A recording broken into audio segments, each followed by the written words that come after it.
शिवमुच्यते वासव्यैते नमस्तेस्तु कुलगौरव निर्मिते शत्रुसैन्य विनाशिन्यै स्वसैन्य परिपालिनी जय बोलो श्री నువ్వు బాబా వెలిగించినట్టు పట్టుకోండి.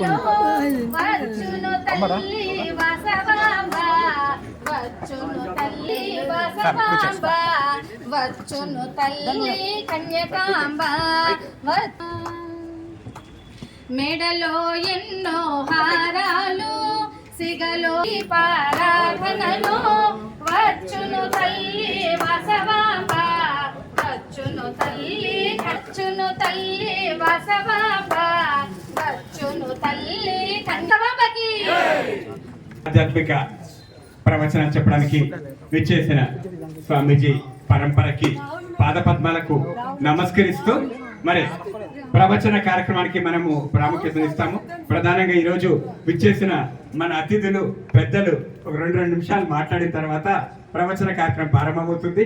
ఈరోజు ఎల్వి సేవా వేదిక ఏదైతే స్వచ్ఛంద సంస్థ మా కుటుంబ సభ్యుల చేత నేను ఏర్పాటు చేసుకున్న సంస్థ, ఆ సంస్థ ఆధ్వర్యంలో ఒక ప్రవచన కార్యక్రమం పెట్టాలని చెప్పని ఆలోచన వచ్చిందే తడుగా వేమ సుబ్రహ్మణ్యం గారు పూర్తి సహాయ సహకారాలు అందజేస్తూ వారి ఆశీస్సుతోటి ఈరోజు ఇక్కడ ఈ కార్యక్రమాన్ని మనం జరుపుకుంటామని చెప్పని మీ అందరికీ మనవి చేస్తూ మరి ఈనాటి కార్యక్రమం ఇచ్చేసిన పెద్దలు గౌరవనీయులు మా ఎమ్మెల్సీ గారు బొగ్గర దయానంద్ గారు ఇచ్చేసి వారి సందేశం అందించాలని చెప్పని హృదయపూర్వకంగా ఆహ్వానిస్తారు. ఈనాటి సేవా కార్యక్రమం ప్రవచన కార్యక్రమానికి మన ఎల్వి కుమార్ గారి ఈనాడు ప్రవచన కార్యక్రమాలు నిర్వహిస్తున్నందుకు వారిని అభినందిస్తూ, అదేవిధంగా ఈనాటి కార్యక్రమానికి ముఖ్య అతిథిగా ఇచ్చేసిన గుంత రాజగోపాల్ గారికి, అదేవిధంగా ఉప్పల శ్రీనివాస్ గారికి మరియు స్వామీజీ వారికి, అదేవిధంగా ఇవాళ కార్యక్రమం నడిపించే మేడం డాక్టర్ పొలబడ సత్యదీప మాతాజీ గారికి వారికి పాదాభినందనం. అదేవిధంగా విచ్చేసిన సోదరిమణులకు అందరికి కూడా పేరు పేరున నా యొక్క నమస్కారాలు తెలియజేస్తున్నాను. ఈ కార్యక్రమము ప్రవచన కార్యక్రమము ఆధ్యాత్మిక కార్యక్రమం నిర్వహిస్తున్నందుకు ఎల్వి కుమార్ గారికి వారి కుటుంబ సభ్యులకు ప్రత్యేకంగా అభినందిస్తూ ఈ కార్యక్రమాన్ని కొనసాగిస్తూ, ఇదే విధంగా ఎల్వి కుమార్ గారు ఇక్కడ ఊళ్ళో ఏజోం వాళ్ళ ఇంట్లోనే పెట్టడము అది పెద్ద గొప్ప అని కూడా మీకు తెలియపరుస్తున్నాం. అదేవిధంగా ప్రపంచ ఆర్యవైశ్య మహాసభ జనరల్ సెక్రటరీ అయిన మల్లికార్జున్ గారు వారికి అదేవిధంగా వారు ఒక వెహికల్ను కూడా పెట్టి నల్గొండ మన హైదరాబాద్లో కూడా ఎవరికి అవసరం ఉన్నా దానికి కూడా వారు చేస్తున్న సేవలను గమనిస్తూ మరియు అదేవిధంగా వారిని అభినందిస్తూ ఈనాటి కార్యక్రమాన్ని మంచిగా తీసుకెళ్ళి అమ్మగారు తప్పకుండా వారు అందరూ కూడా వచ్చిన వారికి ప్రతి ఒక్కరికి సంతోషంగా ఉండాలని వెళ్ళిపోవాలి, మంచిగా విని ప్రవచనాలు విని వారింటికి ఎవరింటికి వాళ్ళు వెళ్ళిపోవాలని కోరుతూ నాకు ఈ అవకాశం ఇచ్చిన మన ఎల్వి కుమార్ గారి ఆధ్వర్యంలో వారి కుటుంబ సభ్యులకు ప్రత్యేకంగా ధన్యవాదాలు తెలియపరుస్తూ జై హింద్, జై వాసవి.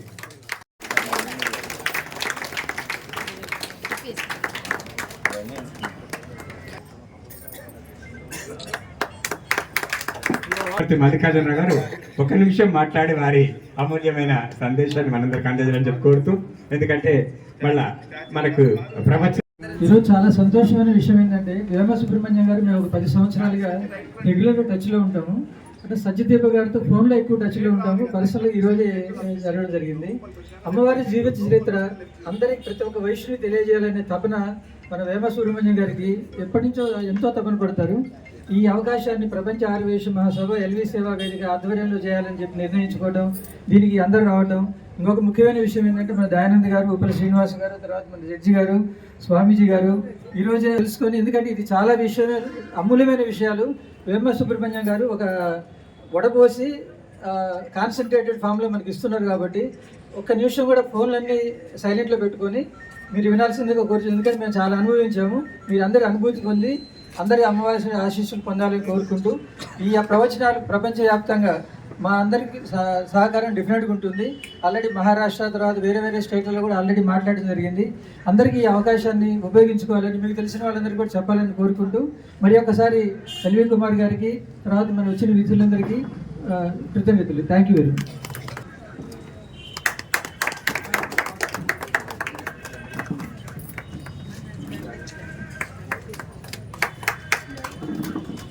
నాటి కార్యక్రమానికి ఒక ఆధ్యాత్మికంగా ఒక ప్రవచనం చెప్పే అమ్మవారు కానీ స్వామీజీ కానీ వాళ్ళందరికీ కూడా పేరు పేరున వందనాలు తెలుపుతూ ఈనాటి ముఖ్య అతిథిగా మన ఆర్యవైశ్య ఆణిముత్యం ఒక మట్టిలో మాణిక్యం మా రాజగోపాలన్న గారు ఖమ్మం జిల్లాకు కోర్టులో జడ్జిగా మొన్ననే మీరు చూసిరు రీసెంట్గా కూడా ఒక పెద్ద ఫేమస్ జడ్జిమెంట్ ఇచ్చిండు.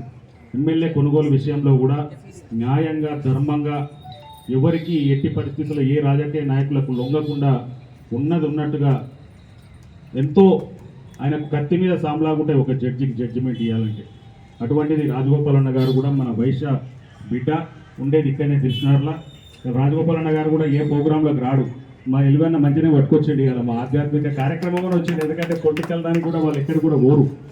మా రాజగోపాలన్న గారికి నా సోదరుడు ధన్యవాదాలు చెప్తూ ఆధ్యాత్మికంగా ఇవాళ ఒక మంచి జ్ఞానోదయం అయ్యే విధంగా ఇలా సమాజంలో ఎంతోమంది మర్డర్లు చేస్తున్నారు, ఎంతోమంది ఇవన్నీ తాగుడుకు బానిసలు అవుతున్నారు. వాళ్ళ జీవితాలను కూడా మార్చేదే ఆధ్యాత్మికము, మార్చేదే ఒక దైవ భక్తి అని చెప్పేదానికే ఇవాళ మీరిద్దరు వచ్చినందుకు మీకు పేరు పేరున్న వందనాలు చెప్తూ ఇటువంటి కార్యక్రమాలు కూడా మంచిగా ప్రతి నెల కూడా మా ఎల్వన్నను కూడా చేయమని, ఇంకా చాలామంది స్వాములు కూడా ఉన్నారు. వీళ్ళిద్దరిది ఈ సంవత్సరం ఈ నెల కంప్లీట్ చేసుకొని వచ్చే నెల కూడా ఇంకో ప్రోగ్రాం పెట్టాలి. మేము కూడా ప్రతి దానికి దయానందన మేమందరం కూడా వస్తామని చెప్పి మీ అందరికి వచ్చేసిన వాళ్ళందరికీ కూడా పేరు పేరున వందనాలు. జై వాసవి, జై భారత్. వాసవి మాతా కీ జై జై మాతా వాసవి మాతా.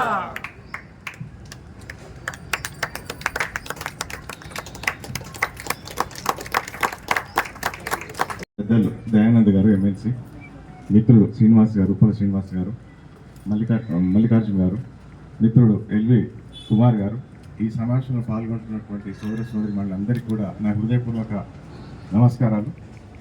ఫస్ట్ ఎల్వి కుమార్ గారికి చాలా చాలా ధన్యవాదాలు.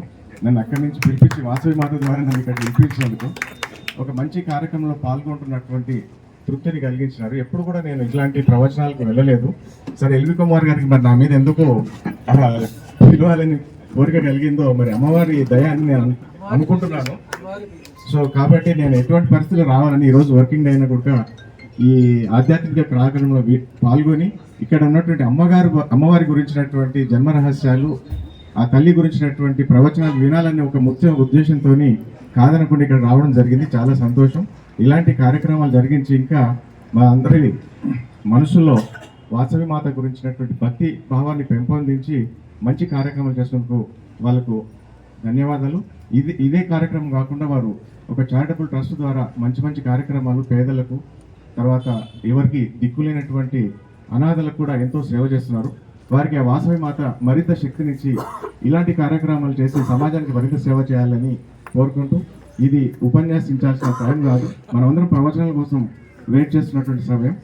మరొకసారి ఈ సమావేశంలో సందర్భంగా అందరికి ప్రతి ఒక్కరికి పేరు పేరున ధన్యవాదాలు తెలుపుతూ సెలవు తీసుకుంటున్నాను. జై వాసవి మాత. వాసవి మాతా కీ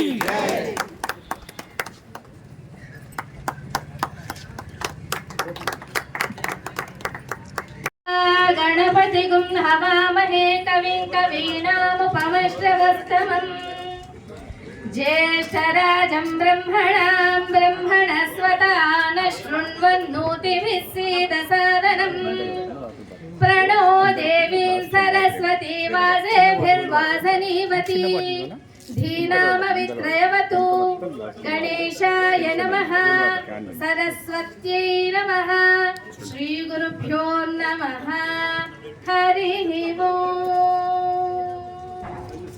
नमः ॐ कुसुमपुत्री च विद्महे कन्याकुमारी धीमहि तन्नो वासवी प्रचोदयात्। వాసవీ కన్యకే మహ్యం సర్వ సౌభాగ్యం దేహి దేహి స్వాహ. ఈ రోజున ఈ భాగ్యనగరంలో మాకు బోధించే అవకాశాన్ని ఇచ్చినటువంటి పెద్దలకు అమ్మవారి ఆశీర్వాదాలు ఎప్పటికీ ఉండాలని తెలియచేస్తూ ఇది మా భాగ్యంగా భావిస్తున్నాము. అలాగే వేదికను అలంకరించిన స్వామీజీ వారికి, మాకు ఈ జ్ఞానాన్ని ప్రసాదించిన గురువులకు కృతజ్ఞతాభివందనలు తెలియచేస్తూ ఈ ప్రవచనములకు విచ్చేసిన వారందరికీ కూడా అమ్మవారి కృపా కరుణ కటాక్షాలు ఎప్పటికీ ఉండాలని అమ్మవారిని మనస్పూర్వకంగా ఆశీర్వదిస్తూ ఆహ్వానిస్తూ అమ్మవారిని వేడుకుంటూ జై భోలో వాసవి మాతాకి. ఆషాఢ మాసం చాలా ప్రత్యేకత వచ్చింది. ఎందుకని ఆషాఢ మాసానికి ఏమిటి ప్రత్యేకత అంటే అసలు ఎలా వచ్చింది పేరు మాసానికి? ఏ మాసం? అలాగే చిత్తా నక్షత్రం పౌర్ణమి రోజు ఉందనుకోండి చైత్ర మాసం అంటాం. విశాఖ నక్షత్రం అంటే వైశాఖ మాసం అంట. అలాగే ఈ మాసంలో పౌర్ణమి రోజున పూర్వాషాఢ గాని లేదా ఉత్తరాషాఢ గాని నక్షత్రం ఉంటే అప్పుడు ఇది మనకి ఆషాఢ మాసం. మరి ఈ ఆషాఢ మాసం ముఖ్యంగా ఆధ్యాత్మికంగా చాలా ముఖ్యమైనటువంటి మాసం. ఆధ్యాత్మికంగా అంటే జపాలు, పూజలు, నోములు, వ్రతాలు, ఉపాసనలు, ఉపాసన కర్మలు. ఈ ఉపాసన కర్మలు చేయడానికి చాలా విశిష్టమైన మాసమే ఈ ఆషాఢ మాసం. ఈ ఆషాఢ మాసంలో ఎంతో మంది పుణ్యక్షేత్రాలు, తీర్థయాత్రలు కూడా చేస్తూ ఉంటారు. ఎందువల్ల అంటే ఎంతో మంది మహర్షులంతా కూడా పూర్వకాలంలో తపస్సు చేసి వారి యొక్క తపోశక్తిని, మేధాశక్తిని, జ్ఞానశక్తిని వాళ్ళంతా కూడా ఈ భూమి మీద ఉన్నటువంటి కొండల్లో, గుట్టల్లో, మెట్టల్లో, చెట్లలో, ప్రారులలో, అలాగే వాళ్ళ నదులలో పారే నీటిలో వాళ్ళ శక్తిని అంతా కూడా ధారపోసారు మన కోసం, ప్రజల కోసం, భక్తుల కోసం. మామూలుగా భగవంతుని క్షేత్రం మాత్రమే ఉండి భగవంతుడే నెలకొని ఉన్నటువంటి స్థలాలను పుణ్యక్షేత్రాలు అంటాము. అక్కడ తీర్థ రూపంలో కోనేరు గాని, బావులు గాని, చెరువులు గాని, పుష్కరిణులు గాని, ఇలాగ కొలనులు గాని, నదులు, సముద్రాలు ఉన్నటువంటి ఆ క్షేత్రాలను తీర్థయాత్రలు, తీర్థక్షేత్రాలు అని కూడా అంటారు. మనకు రేపటి రోజున ఆదివారం కదమ్మా, ఆదివారము, అమావాస్య, ఆషాఢ మాసము, అలాగే పుష్యమి నక్షత్రంతో కూడుకున్నటువంటిది. మరి ఏమిటిది అంటే ఇప్పుడు ఎందుకు చెప్తున్నానంటే రేపటి రోజున మనకు ఈ ఆషాఢ, ఆదివార, అమావాస్య పుష్యమి నక్షత్రంతో వచ్చింది కాబట్టి. ఆదివారం దేనికి ముఖ్యం? సూర్యునికి, సూర్య భగవానుని యొక్క అధిష్టానం ఉన్నటువంటి ఆ హోర ఉన్నటువంటి రోజే ఆదివారం. సూర్యనారాయణ స్వామి ఆదిదేవుడు ఉన్నటువంటి ఆ ఆదివారం రవి భగవానునికి, సూర్య భగవానునికి ప్రీతి పాత్రమైనటువంటిది ఆదివారం. అలాగే అమావాస్య రోజున కూడా ఈ సూర్యుడు అధిపతి కనుక సూర్య భగవాను వల్ల మేధాశక్తికి ఆయన అధిపతి, మెదడుకు అధిపతి కనుక ఈ మెదడుకు అధిపతి కనుక ఆ ఆదివారము, అలాగే సూర్యునికి కూడా అధిపతి. రెండు విధంగా ఆదివారము, అమావాస్య. ఈ ఆదివారం, అమావాస్య కలిసి వచ్చింది కాబట్టి మనకు చాలా అంటే చాలా మనకి ఒక అద్భుతమైనటువంటి రోజు రేపటి రోజు, అద్భుతమైనటువంటి. మరి ఆదివారము, అమావాస్య, ఆషాఢం మూడు కలిసి వచ్చినాయి కాబట్టి పరమాద్భుతమైంది అని చెప్పొచ్చు. చేస్తున్నారో ఎవరైతే గాయత్రిని పఠిస్తున్నారో వాళ్ళకంతా చాలా విశిష్టమైన రోజు. వాళ్ళకి సిద్ధించే యోగం రేపటి రోజున సిద్ధయోగం ఉంది కనుక మంచిగా సిద్ధిస్తుంది. సంకల్ప సిద్ధి బాగా నెరవేరుతుంది రేపటి రోజున. ఆదివారము, ఆషాఢము ఇదంతానేమో అమావాస్య, ఇవన్నేమో సూర్య భగవానునికి ప్రీతికరమైనట్టు కనుక తండ్రి కొడుకులు, సూర్య భగవానుడు, శని భగవానుడు, ఈ విధంగా వాళ్ళిద్దరి కాంబినేషన్ లో వచ్చినటువంటి రోజే రేపటి తిథి ఉంటారు ఈ చాతుర్మాస్య దీక్ష. అయితే మరి విష్ణు శయనోత్సవం మీద ఉన్నారు. మరి ఎవరు పరిపాలించే వాళ్ళు అంటే విష్ణువు పరిపాలన చేస్తున్నటువంటి కదా సృష్టి స్థితి లయాల్లో పరమేశ్వరుడు. మరి విష్ణు భగవానుడు శయనోత్సవం మీద ఉంటే మరి ఎవరు మనల్ని పాలించేది? ఎవరు పాలిస్తారు? అప్పుడే అమ్మవారు పాలిస్తుంది. ఆ స్వామివారు శయనోత్సవం అప్పుడు అమ్మవారు కళ్ళు తెచ్చి పాలిస్తుంది ప్రజలందరినీ. కాబట్టి ఆ విధంగా శయనోత్సవం ఉన్నటువంటి ఈ తొలి ఏకాదశి నుంచి మనకి దక్షిణాయన కాలం కూడా మొదలవుతుంది. ఈ దక్షిణాయన కాలంలో యోగం కూడా ఉందని కనుక రేపటి రోజున ఎవరైతే ఈ నామము, జపము, పూజ ఇవన్నీ చేస్తారో వాళ్ళు 8,000 గ్రహణాల కాల సమయంలో భగవంతుని పూజ ఆరాధనలు చేసినంత ఫలం రేపటి రోజు. రేపటి రోజు భగవంతుని పూజించే వారికి పుష్యమి నక్షత్రయుక్తంగా అంతటి ఫలితం వస్తుంది. ఒకటండి, 1 2 కాదు, 1000 కాదు, 8000 గ్రహం రేపటి రోజున మనకు వస్తుంది. కాబట్టి ఇంత విశిష్టంగా చెప్తున్నా. అయితే అమావాస్య రోజు మరి నిర్ణయాలు తీసుకోకూడదు అని అంటే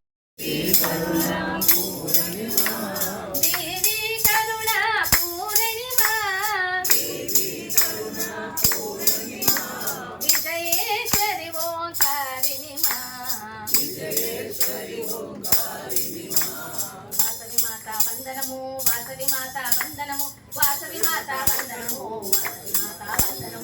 వాసవి మాత వందనము, వాసవి మాత వందనము, వాసవి మాత వందనము, వాసవి మాత వందనము, వాసవి మాత వందనము, వాసవి మాత వందనము, వాసవి మాత వందనము, వాసవి మాత వందనము, వాసవి మాత వందనము, వాసవి మాత వందనము, వాసవి మాత వందనము, వాసవి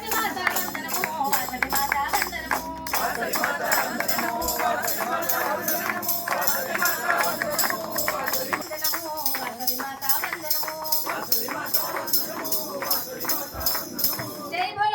మాత ఓ భవ అతిథి దేవో భవ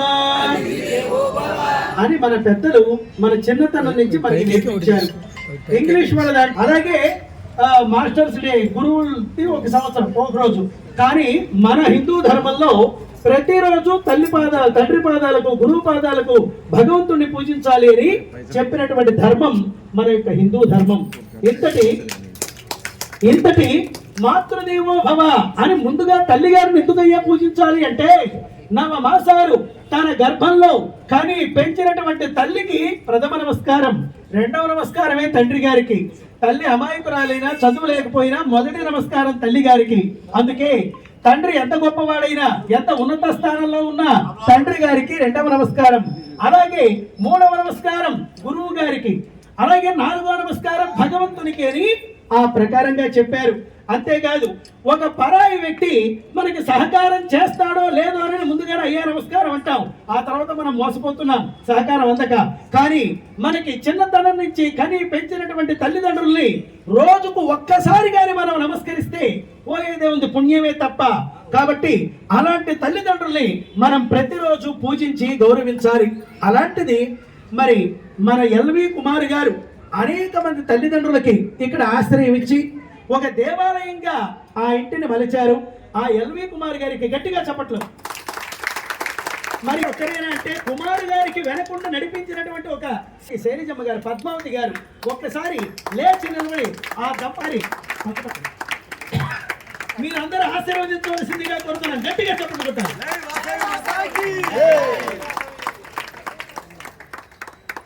భూమిని 3 సార్లు ప్రదక్షిణ చేసిన పుణ్యం. కాశీ యాత్ర హితేన చ తల్లిదండ్రులకు నమస్కారం చేస్తే కాశీ యాత్ర చేసిన పుణ్యం. అలాగే సేతు స్నాన శతైర్యస్య సముద్ర స్నానం చేస్తే ఎంత పుణ్యం వస్తుందో తల్లిదండ్రులకు నమస్కారం చేస్తే అదే పుణ్యం వస్తుంది. తత్ఫలం మాతృవందరి అంతటి అద్భుతమైనటువంటి పుణ్య ఫలాన్ని ఇచ్చేది తల్లిదండ్రుల సేవ.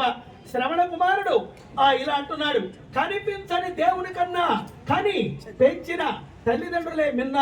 వివేకానందుడు అన్నాడు, చనిపోయిన తర్వాత తల్లిదండ్రులకు వేసే సమాధుల పైన వేసే 2 పూలదండల కన్నా వాళ్ళు జీవించి ఉండగా వాళ్ళకి పెట్టే 2 అన్నం ముద్దలు మిన్న అని వివేకానందుల వారు అన్నారు. అందుకే ఆ తల్లిదండ్రులు ప్రతిరోజు పూజించాలి. తాత అవ్వాలంటే మన ఇంట్లో నాయనమ్మ గాని అమ్మమ్మ గాని అలాగే తాతయ్య గాని ఉంటే మరి ఒక పుట్టినరోజు నాడు గాని ఒక పెళ్లి రోజు గాని అలాంటి పర్వదినాల్లో పెద్దల పాదాలకు కూడా నమస్కారం చేయాలి. మరి పెద్దల పాదాలకి పిల్లలు నమస్కారం చేయడానికి వచ్చినప్పుడు వద్దు అని మనం అనకూడదు. ఎందుకంటే అది ఒక మన సంప్రదాయం, అది ఒక ఆచారం. మన పిల్లలకి మనం నమస్కారం వాళ్ళు చేస్తే అందించడం, ఆశీర్వచనం అందించడం మన ధర్మం. ఇది సంస్కృతిగా భావించాలి. అందుకే ఆ పిల్లలకు మనం ప్రతిరోజు దండం పెట్టడానికి మన దగ్గరికి వస్తే ఆశీర్వదించాలి. అలాగని చెప్పి పిల్లలు వాళ్ళందరూ వాళ్ళు మన పాదాలకు నమస్కారం చేయాలంటే మనం ఏం చేయాలి? పిల్లలు పెద్దల పాదాలకు నమస్కారం చేయాలంటే మనం ఏం చేయాలి? ఏంటి కర్ర తీసుకుని మీరు మా పాదాలకి దండం పెడతారా లేదా అని అంటాం కాదు. మనం మన పెద్దలకి దండం పెడితే వాళ్ళు అది చూసి మనల్ని ఆచరిస్తారు. తల్లిదండ్రుల్ని ఎలా మనం పూజిస్తామో మన బిడ్డలు కూడా మనకు అదే విధంగా ఆచరిస్తారు. శాస్త్రములు చక్కగాను చదివి వాసవి మాత కూడా వాళ్ళ అన్నయ్య అయినటువంటి విరూపాక్షుడు కూడా తల్లిదండ్రులు పూజించి ఆ ప్రకారంగా గురువుల్ని ఆరాధించి వాళ్ళు చక్కగా ఆ అమ్మవారు తల్లిదండ్రుల గురువుల ఆశీర్వాదంతో వాళ్ళు ఎంతో ఉత్తీర్ణులైనారు.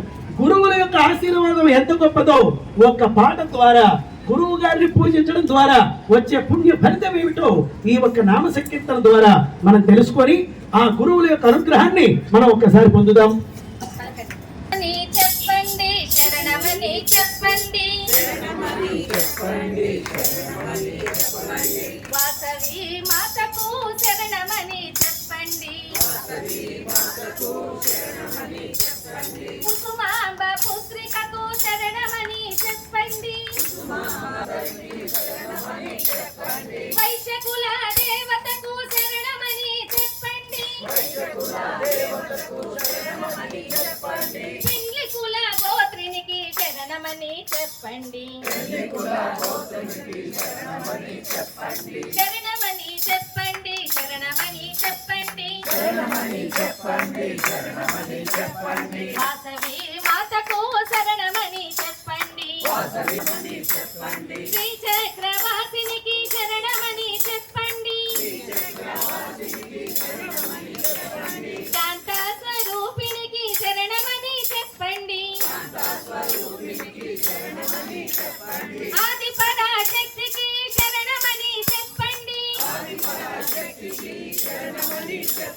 చంద్రకళాధారిణికి శరణమని చెప్పండి,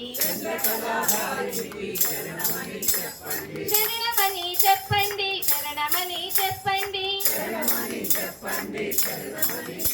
వాసవి మాతకు శరణమని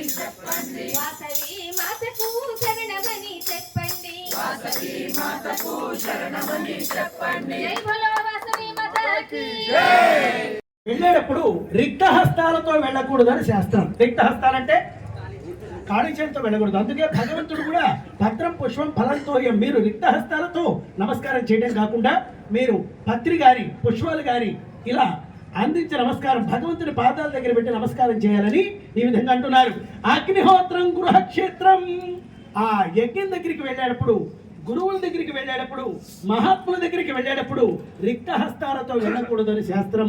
అందుకే మన వాసవి మాత గురువు గారు భాస్కరాచార్యులు వారి వద్దకు విద్యాభ్యాసానికి ఈ ఇద్దరు పిల్లలు వెళ్ళేటప్పుడు కూడా వారు ఎంతో చక్కగా ఆ గురువుల్ని ప్రతిరోజు పూజించేవారు.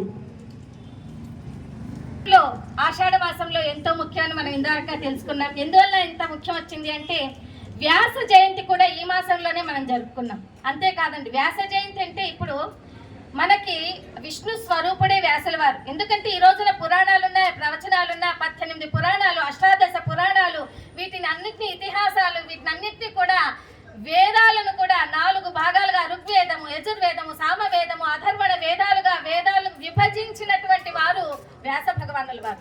ఆయన పేరు అసలైతే కృష్ణ, కానీ ఆయన ఒక ద్వీపంలో జన్మించినారు కనుక కృష్ణ ద్వైపాయనుడు అని అంటారు. ఆయన వ్యాస జయంతి కూడా మనం ఈ మాసంలోనే జరుపుకున్నాం. అంతేకాదండి, మనం ఈ రోజున అందరూ ఏ విధంగా అయితే సాత్విక ఆహారం తీసుకుంటున్నామో అలాంటి కూరగాయలు ఇవన్నిటితో కూడా అమ్మవారికి ప్రత్యేక అలంకరణ చేసి ఉంటాము. మీరందరూ కూడా చూసుంటారు, శాకంబరి అలంకారం. అవునా? ఎందుకు ఇలాగ అమ్మవారికి శాకంబరి అలంకారం చేసాము? ఒక్కొక్కప్పుడు అదొక పెద్ద స్టోరీ ఉంది, షార్ట్ కట్ లో చెప్తాను. భూదేవి దుర్భిక్షమైపోయి ఉండగా, అందరు బీటలు వారిపోయి ఉండగా, ప్రజలందరికీ ఆకలి బాధలతో ఉండగా కాయగూరలతో ఆకుకూరలతో మన దగ్గరకు వచ్చి అమ్మవారు ఎవరికి ఏం కాలు తీసుకోండి అంటే పండ్లు ఫలాలు ఇవన్నీ కూడా తీసుకొని మనమంతా కూడా ఈ జీవితాన్ని భూభాగంలో ఉన్నటువంటి దుర్భిక్షాన్ని పోగొట్టినటువంటి తల్లి శాకంబరి ఈ ఆషాఢ మాసంలోనే అమ్మవారి అవతారం రూపించింది కనుక ఈ ఆషాఢ మాసంలోనే అమ్మవారికి ఎన్నో దేవాలయాల్లో, వాసవి దేవాలయాల్లో ఆ శాకంబరి అలంకారాన్ని కూడా అమ్మవారికి చేసి చూసి తరించిపోయి ఉంటారు మన వాసవి భక్తులందరూ కూడా. అలాగా అంతేకాకుండా మనం ఈ ఆషాఢ మాసంలో వారాహి నవరాత్రులు అని కూడా జరుపుకున్నాం. గుప్త నవరాత్రులు సంవత్సరానికి మనకు అందరూ అనుకుంటారు శరన్నవరాత్రులు వస్తాయి, ఆ తర్వాత ఏదో గణపతి భాద్రపద నవరాత్రులు వస్తాయని ఏదో 1-2 నవరాత్రులే అనుకుంటారు. కాదండి, ప్రతి సంవత్సరం మనకి 5 సార్లు నవరాత్రులు వస్తాయి. నవరాత్రులు అంటే ఎన్ని రాత్రులమ్మా? 7 8 అబ్బా 9. నవరాత్రులు అంటే 9, 5 సార్లు వస్తాయి. 9 5ల బాగా వచ్చు లెక్కలు. 45, 4 5 కూడితే వచ్చేది 9, మళ్ళీ 9. అమ్మవారికి నవస్వరూపిణి, అమ్మవారికి నవ సంఖ్య అంటే చాలా ఇష్టం. అలాగా మనకి శరన్నవరాత్రులు, భాద్రపదంలో గణేష నవరాత్రులు, అలాగే ఆషాఢంలో వారాహి నవరాత్రులు, మాఘమాసంలో మనకి శ్యామల నవరాత్రులు, ఇక ఉగాది సమయంలో శ్రీరామ నవరాత్రులు, ఇలాగా మనకు 5 సార్లు నవరాత్రులు వస్తాయండి. అలాంటి వాటిలో ముఖ్యమైనది వారాహి అమ్మవారు. ఎందుకంటే అమ్మవారు మనకు దేవతలు, అనేక దేవతలు ఉంటారు. అంశ దేవతలు, అంశాంశ దేవతలు, కళాంశ దేవతలు, ఉగ్ర దేవతలు, సంభవ దేవతలు, ద్వారపాలక దేవతలు, అమ్మకు సేవా దేవతలు, ఇలాగా. మరైతే ఈ ఉగ్ర దేవతలకు సంబంధించినటువంటి అమ్మవార్లు ఎవరెవరు? ప్రత్యంగిర దేవత, దుర్గా దేవత, వారాహి దేవత. అయితే ఈ వారాహి దేవత ఏ దేవత అయినా, ఏ దేవుడైనా చూడండి, శరీరం అంతా కూడా ఒక తత్వంలో ఉండి ముఖం ఒక రూపకంగా, అంటే మానవ జంతు 2 రూపాలు కలిసినటువంటి రూపాలు కొన్ని ఉంటాయి దేవతల్లో. ఎవరెవరెవరు? హయగ్రీవుడు గుర్రపు తల ఉంది ఆయనకి, అలాగే నరసింహస్వామి ఆయనకి సింహ రూపంలో ఉన్నారు, ఆంజనేయ స్వామి వానర రూపంలో ఉంటారు. ఇలాగనే అమ్మవార్లలో కూడా వారాహి అమ్మవారు. ఈ వారాహి అమ్మవారు వారాహుడు అంటే భగవంతుడు విష్ణు స్వరూపుడు ఏ రూపంలో వస్తే అమ్మవారు అదే శక్తి రూపంలో వస్తారు. అంటే అమ్మవారు అనపాయిని, అంటే ఎప్పుడు కూడా విష్ణువుని వదిలిపెట్టి ఉండరనమాట లక్ష్మీదేవి. అలాంటి లక్ష్మీదేవికి ప్రీతికరమైన మాసమే ఇక మొన్నటి నుంచి మనకు వస్తుండేది. ఏ మాసం అమ్మాది? శ్రావణ మాసం. ఎందుకని శ్రావణం అంటున్నాం? ఇందాకే చెప్పాను, పౌర్ణమి రోజు శ్రవణ నక్షత్రం వస్తుంది కనుక శ్రావణ మాసము అని అంటున్నాం. ఈ శ్రావణ మాసానికి అధిపతి ఎవరు? చంద్రుడు. చంద్రుడు అధిపతి కనుకనే ఈ చంద్రునికి సహోదరి ఎవరు? చంద్ర సహోదరి. కరెక్ట్ అమ్మా. క్షీరసాగర సంపన్న సమయంలో ఉద్భవించినటువంటి వారు చంద్ర సహోదరి లక్ష్మీదేవి, చంద్రులు అనమాట. లక్ష్మీదేవి ఉద్భవించినాకనే అమృతం కూడా వచ్చింది, అవన్నీ మనకు తెలిసిన విషయాలే. అయితే ఈ లక్ష్మీదేవికి ప్రీతికరమైన మాసం. ఎందుకని? తన శ్రీవారు స్వామివారు శ్రవణ నక్షత్రం రోజునే జన్మించారు విష్ణు భగవానుడు కదా. మనం ఇప్పుడు కూడా అనుకుంటాం వెంకటేశ్వర స్వామి శ్రవణ నక్షత్రం అని. కలౌ వెంకట నాయక ఆయనని ఈ కలియుగంలో మనము కలౌ వెంకట నాయక అంటే వెంకటేశ్వర స్వామిని ముఖ్యంగా కొలుస్తూ ఉంటాం. అలాగా ఈ శ్రవణ నక్షత్రంలో విష్ణువుకి చాలా ప్రీతికరమైన మాసం కనుకనే శ్రావణ శనివారాల్లో మనము విష్ణువుకి పూజ చేస్తుంటాం. అయితే వెంకటేశ్వర స్వామికి ఒక శాస్త్రం ప్రకారము సోమవారాలు పూజ చేయాలి కనుక శ్రావణ సోమవారాల్లో మామూలుగా ఎవరికి పూజ చేస్తాం మనం? సోమవారం అంటేనే అబ్బా మీకు అన్ని బాగా తెలుసు, పరమేశ్వరునికి కదా. సోమశేఖరుడు, సోమవారానికి అధిపతి ఎవరు? ఆయన సోమశేఖరుడు. సోమ అనే దాంట్లోనే వస్తోంది ఉమా అని. కనుక సోమవారం రోజున సోమ అని తలిస్తే చాలు ఆ ఉమా పరమేశ్వరుని కూడా ఇద్దరిని తలిచినట్టే అనమాట. ఆ పరమేశ్వరునికి ఈ శ్రావణ సోమవారాల్లో పరమేశ్వరునికి ఏ విధంగా పూజలు చేస్తామో అలాగే వెంకటేశ్వర స్వామి వారికి కూడా శ్రావణ మాసంలో పూజలు చేస్తూ ఉంటాం. మరి పరమేశ్వరుడు అంటారే మనకు ఒక పత్రిక గుర్తుకొస్తుంది. ఏమమ్మా అది? మీరన్నీ చెప్తే ఇలాగా వాళ్ళు చెప్పనివ్వండి. బిల్వ పత్రి, మారేడు పత్రి కదా. ఎలా ఉంటుంది మారేడు పత్రి? ఇలా ఇటువైపు ఒక ఆకు, అటువైపు ఒక ఆకు, పైనకి ఒక ఆకు కదా. పరమేశ్వరునికి ఇట్లా 3 కన్నులు ఎలా ఉంటాయో సేమ్ అలాంటి ఆకారంలోనే ఉంటుంది బిల్వపత్రి. ఆ బిల్వపత్రి సత్వగుణ, రజోగుణ, తమో గుణాలకు ప్రతీతి. ఆ బిల్వపత్రిని మనము ఆధ్యాత్మికంగా ఇలా ఉంటే సైంటిఫిక్ గా కూడా చెప్తాను. మనం ఎప్పుడైనా ఇలా 2 కళ్ళ మీద 2 ఆకులు వచ్చేలాగా, ఒక ఆకు పైన వచ్చేలాగా కాసేపు పెట్టుకొని తపస్సో, ధ్యానమో, జపమో, నిద్రనో ఏదో చేస్తే మనకి ఈ వాత, కఫ, పిత్త దోషాలు ఇవన్నీ కూడా మనకి ఒక స్థితిలోకి వచ్చేస్తాయి, కరెక్ట్గా వస్తాయి. ఏ బీపీ రాదు వాళ్ళకి, ఏ షుగర్ రాదు, ఏ ఇది ప్రాబ్లమ్స్ రావన్నమాట. ఏ వచ్చిన ప్రాబ్లమ్స్ ఆరోగ్యపరంగా వాత, కఫ, పిత్తతోనే కదా వచ్చేది. అందువల్ల ఇవి 3 కూడా సమస్థితిలో ఉంటాయి ఆ బిల్వ మారేడు పత్రితో ఆ దళం స్వీకరించినప్పుడు. అలా పరమేశ్వరునికి పూజ చేస్తే ఎంత పుణ్యం వస్తుందో, శివరాత్రి రోజున పూజ చేస్తే ఎంత పుణ్యం వస్తుందో అంతటి పుణ్యమే వస్తుంది శ్రావణ మాసంలో సోమవారం రోజున పరమేశ్వరునికి బిల్వములతో పూజ చేస్తుంది.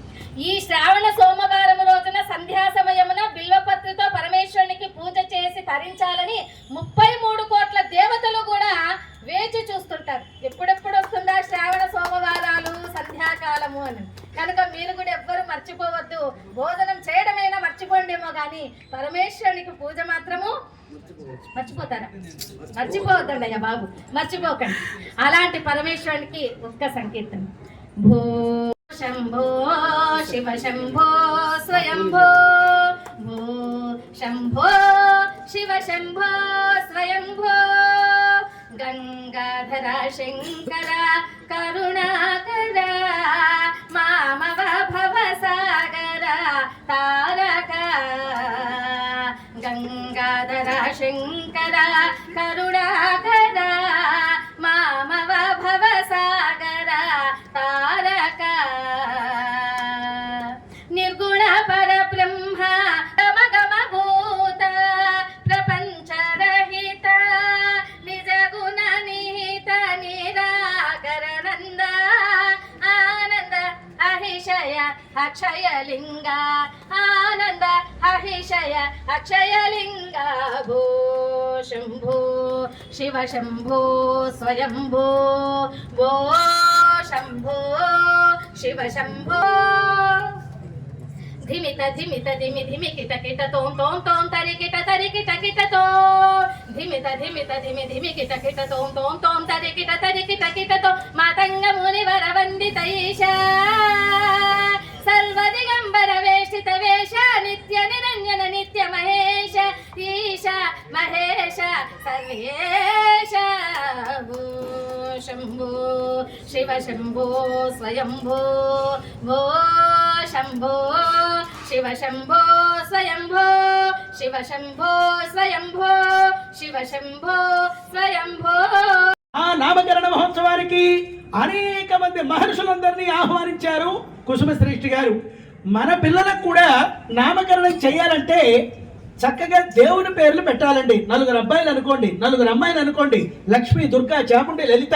4 అబ్బాయిలు అనుకోండి, వెంకటేశ్వర, రామకృష్ణ, మరి కేశవ, మాధవ, గోవింద, ముకుంద అంటూ దేవుని పేర్లే పెట్టాలి. ఎందుకో తెలుసునా, ప్రతిరోజు కూడా ఆ తల్లిదండ్రులు నాయన వెంకటేశ్వర నువ్వు కాలేజీకి వెళ్ళు, నాయన రామకృష్ణ నువ్వు స్కూల్కి వెళ్ళు అంటూ రామకృష్ణ, గోవింద, మాధవ అని ఎన్నిసార్లు అయితే పిల్లల్ని పిలిచే పేరుతో దైవనామస్మరణ చేస్తారో అన్నిసార్లు అష్టోత్తరం చేసిన పుణ్య ఫలితం వస్తుంది అని మనకి చక్కగా చెప్పారు. అందుకే అజామీలుని కథ మనకి కార్తీక పురాణంలో మనం వింటుంటాం. అజామీలుండి యమభటులు ఆయనకి చివరి దశలో తీసుకోవడానికి వచ్చినప్పుడు యమభటులను చూసిన భయం కలిగినటువంటి ఆ అజామీలుడు తన 3వ కుమారుడిని నారాయణ అని పిలిచాడు. వెంటనే యమభటులు పోయి అక్కడ విష్ణుభటులు ప్రత్యక్షమైనారు. చూసారా, ఒక్క భగవంతుని పేరు కుమారునికి పెట్టడం వల్ల యమలోకానికి వెళ్ళాడు, క్షణంలో వైకుంఠానికి వెళ్ళాడు. అందుకే అష్టోత్తరం చేసిన పుణ్య ఫలితం వస్తుంది. పిల్లలకు దైవనామస్మరణ, దైవనామాలను నామకరణంగా చేయటం. అదే వాసవి మాతకు కూడా, అదే అమ్మాయికి కూడా ఏం పేరు పెట్టాలని యోచన చేస్తూ ఉన్నారు. ఈ ప్రకారంగా వాసవి మాత పేరు గురించిన విశేషాలు మనం తెలుసుకుందాం. పూర్వకాలంలో ఇలా దేవుని పేర్లు చక్కగా పెట్టేవారండి పిల్లలకి. మరి ఈ రోజుల్లో అన్ని కూడా ఇంగ్లీష్ పేర్లు వచ్చేసినాయి. ఏంటో తెలుసునా, Tinku, Pinki, monkey, donkey English పేర్ల వల్ల ఏ విధమైన పుణ్య ఫలితం లేదు. దేవుని పేర్లే పిల్లలకి చక్కగా నామకరణం చేయాలి. ఆ ప్రకారంగా అమ్మాయికి నామకరణం చేయాలి, అబ్బాయికి నామకరణం చేయాలని ఆ కుసుమ దంపతులు గురువుల్ని, మహాత్ముల్ని, ఆ మహాత్ముల్ని అడుగుతున్నారు. అప్పుడు ఆ మహాత్ముల్లో ఇలా అంటున్నారు, ఒక్కసారి మీ బిడ్డల్ని మా చేతికి అందించండి అని. ఆ 2 బిడ్డల్ని ముఖ లక్షణాలు చూస్తే ఆ 2 బిడ్డలు కూడా నిండు పున్నమి నాటి చంద్రబింబాల్లాగా కనిపిస్తున్నారు. ఎలా ఉన్నారయ్యా అనగా ఆ 2 జాతి రత్నాలను ఒకేసారి చూసిన అనుభూతిగా ఉన్నది. అప్పుడు ఆ భాస్కరాచార్యులు అలాగనే మహాత్ములు ఋషివర్యులందరూ కూడా ఇలా అంటున్నారు, వీళ్ళు సామాన్యమైన మానవ బిడ్డలు కాదు, దేవతాంశానికి చెందిన బిడ్డలని ఆ తల్లి పేరు కుమారునికి, తండ్రి పేరు కూతురికి నామకరణం చేశారు. అందుకే ఆ వాసవి మాత పరిపూర్ణమైన నామం నేనంటాను, మీరు అనండి. శ్రీ అనాలి. వాసవి, కన్యక, పరమేశ్వరి, అమ్మని పూర్తిగా. శ్రీ అంటే శుభప్రదమైనటువంటి అక్షరం. వాసవి నామకరణం. కనవేశ్వరుడు అంటే శివుడు, పరమేశ్వరి అంటే పార్వతి అమ్మవారు. ఆ పార్వతి అనుగ్రహంతో అమ్మవారి జన్మించింది కాబట్టి పరమేశ్వరి. అమ్మ అంటే వేరు, అమ్మవారు అంటే వేరు. అమ్మ అంటే మన పంచభౌతిక శరీరానికి జన్మనిచ్చిన తల్లిని మనం అమ్మ అంటాం. కానీ అమ్మవారంటే ఈ విశ్వ ప్రపంచాన్ని నడిపించినటువంటి దేవదేవత, అడగకుండానే కోరికలు తీర్చేటువంటి తల్లిని అమ్మవారు అంటాం.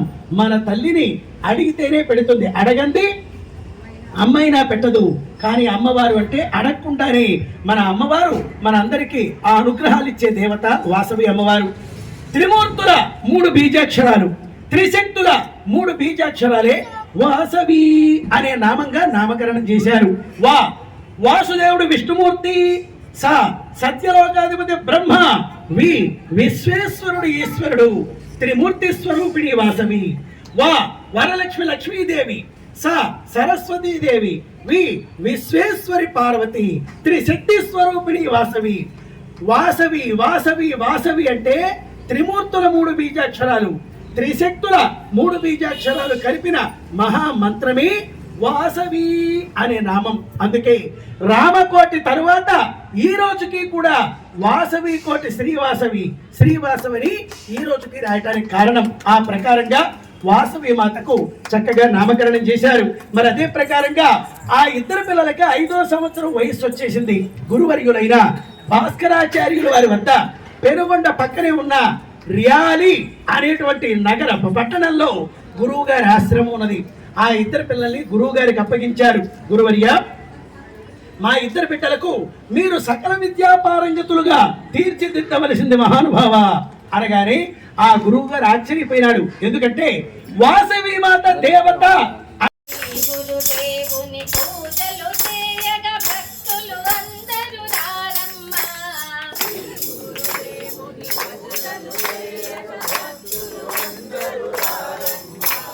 గురువే బ్రహ్మము, గురువే విష్ణు, గురువే మహేశ్వరుడమ్మ.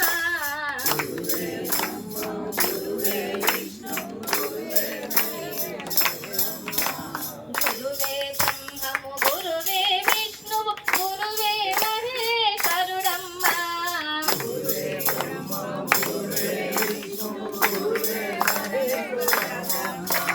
శ్రీ గురుదేవుని పూజలు చేయగా భక్తులు అందరూ రారమ్మ.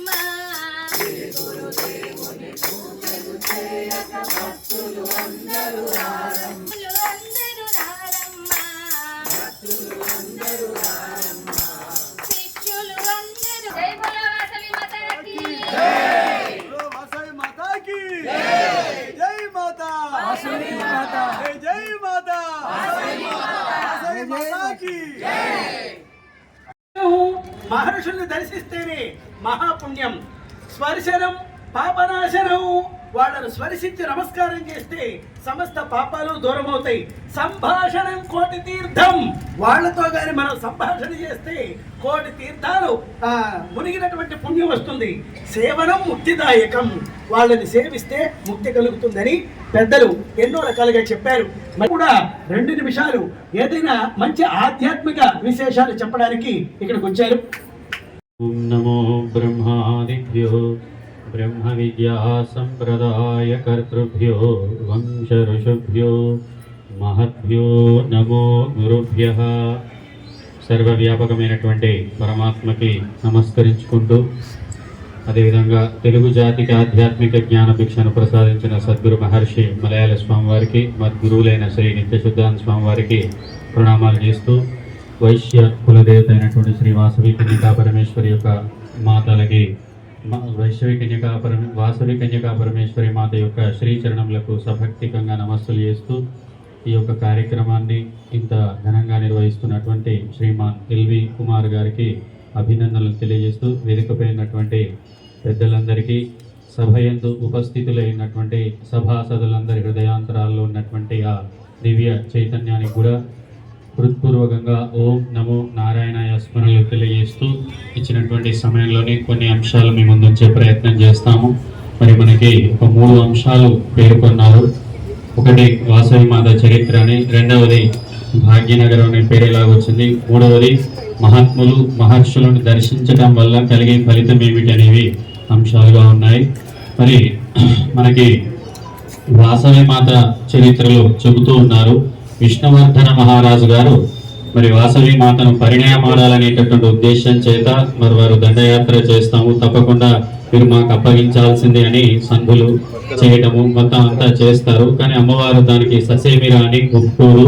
మరి ఆత్మార్పణ చేసుకొని అగ్నికి ఆహుతి అవుతుంది అమ్మవారు. మరి దాని ద్వారా మనం గ్రహించాల్సింది ఏమిటి అంటే, మనకి శాస్త్రంలో ఉన్నటువంటి శ్లోకము ఏమిటంటే, మనకి మానము అని ఉంటుంది. మానము అంటే మన యొక్క వ్యక్తిత్వము, అదేవిధంగా క్యారెక్టర్ అంటారు మానం. మరి మానం అనేది ఎప్పటికీ ఉంటుంది. మరి దేహం ముఖ్యమా ప్రాణం ముఖ్యమా అంటే మానమే ముఖ్యము అని మనకి శాస్త్రకారులు కూడా ఒక శ్లోకం ద్వారా తెలియజేశారు. అదేమిటి అంటే, మరి మానమాచంద్ర తారకం అనిత్యో భవతి ప్రాణ మానమాచంద్ర తారకం అని, ప్రాణం వాపి పరిత్యజ్య మానమేవాభిరక్షతు. ప్రాణం వాపి పరిత్యజ్య నీ యొక్క ప్రాణాన్నైనా సరే పనంగా పెట్టి ప్రాణం వాపి పరిత్యజ్య మానమేవాభిరక్షతు. మన యొక్క మానము, వ్యక్తిత్వము, గుణగణాలు ఏవైతుంటాయో వాటికి విరుద్ధంగా విభిన్నంగా ఎవరైనా ప్రవర్తించినట్లయితే దానికి తల వంచకు. నీ ప్రాణాలని అడ్డుపెట్టైనా సరే నీ మానాన్ని నీవు కాపాడుకో. ప్రాణం వాపి పరిత్యజ్య మానమేవాభిరక్షతు. అనిత్యో భవతి ప్రాణ అంటే ప్రాణం ఏదైతుందో అది నిత్యం ఉండేటటువంటిది కాదు. నిత్యం అంటే ఎల్లప్పుడూ ఉండేటటువంటిది కాదు. ఎప్పుడు ఏ రోజు పోతుందో తెలియదు. మానవునికి శతమానం భవతి శతాయు పురుష అనే వేద మంత్రాలతో ఆశీర్వాదం చేస్తారు. 100 సంవత్సరాల యొక్క ఆయుష్ కాలం అని. కానీ 100 ఏళ్ళు బ్రతుకుతామనేటటువంటి గ్యారంటీ కూడా లేదు. అనిత్యో భవతి ప్రాణ. అనిత్యం అంటే ఏ క్షణాన పోతుందో తెలియదు. ఇప్పుడు మనం గాలి విడిచిపెట్టిన తర్వాత మళ్ళీ మనం గాలిని పీల్చుకుంటామా లేదా అంటే తెలియదు. అందుకే మానవ జీవితం మరి నీటి బుడగ వంటిది అని చెప్తారు. ఏ క్షణంలో పోతుందో తెలియదు. అందుకు మరి ప్రాణం వాపి పరిత్యజ్య నీ యొక్క ప్రాణాన్నైనా సరే పరంగా పెట్టి ఈ యొక్క మానాన్ని రక్షించుకో. ప్రాణం వాపి పరిత్యజ్య మానమేవాభిరక్షతు. అనిత్యో భవతి ప్రాణ మానమాచంద్ర తారకమి. అదే ప్రాణము అనేది అనిత్యము, మానం అనేది ఆచంద్ర తారకంగా ఉంటుంది అని చెప్పారు. మానం అంటే మన యొక్క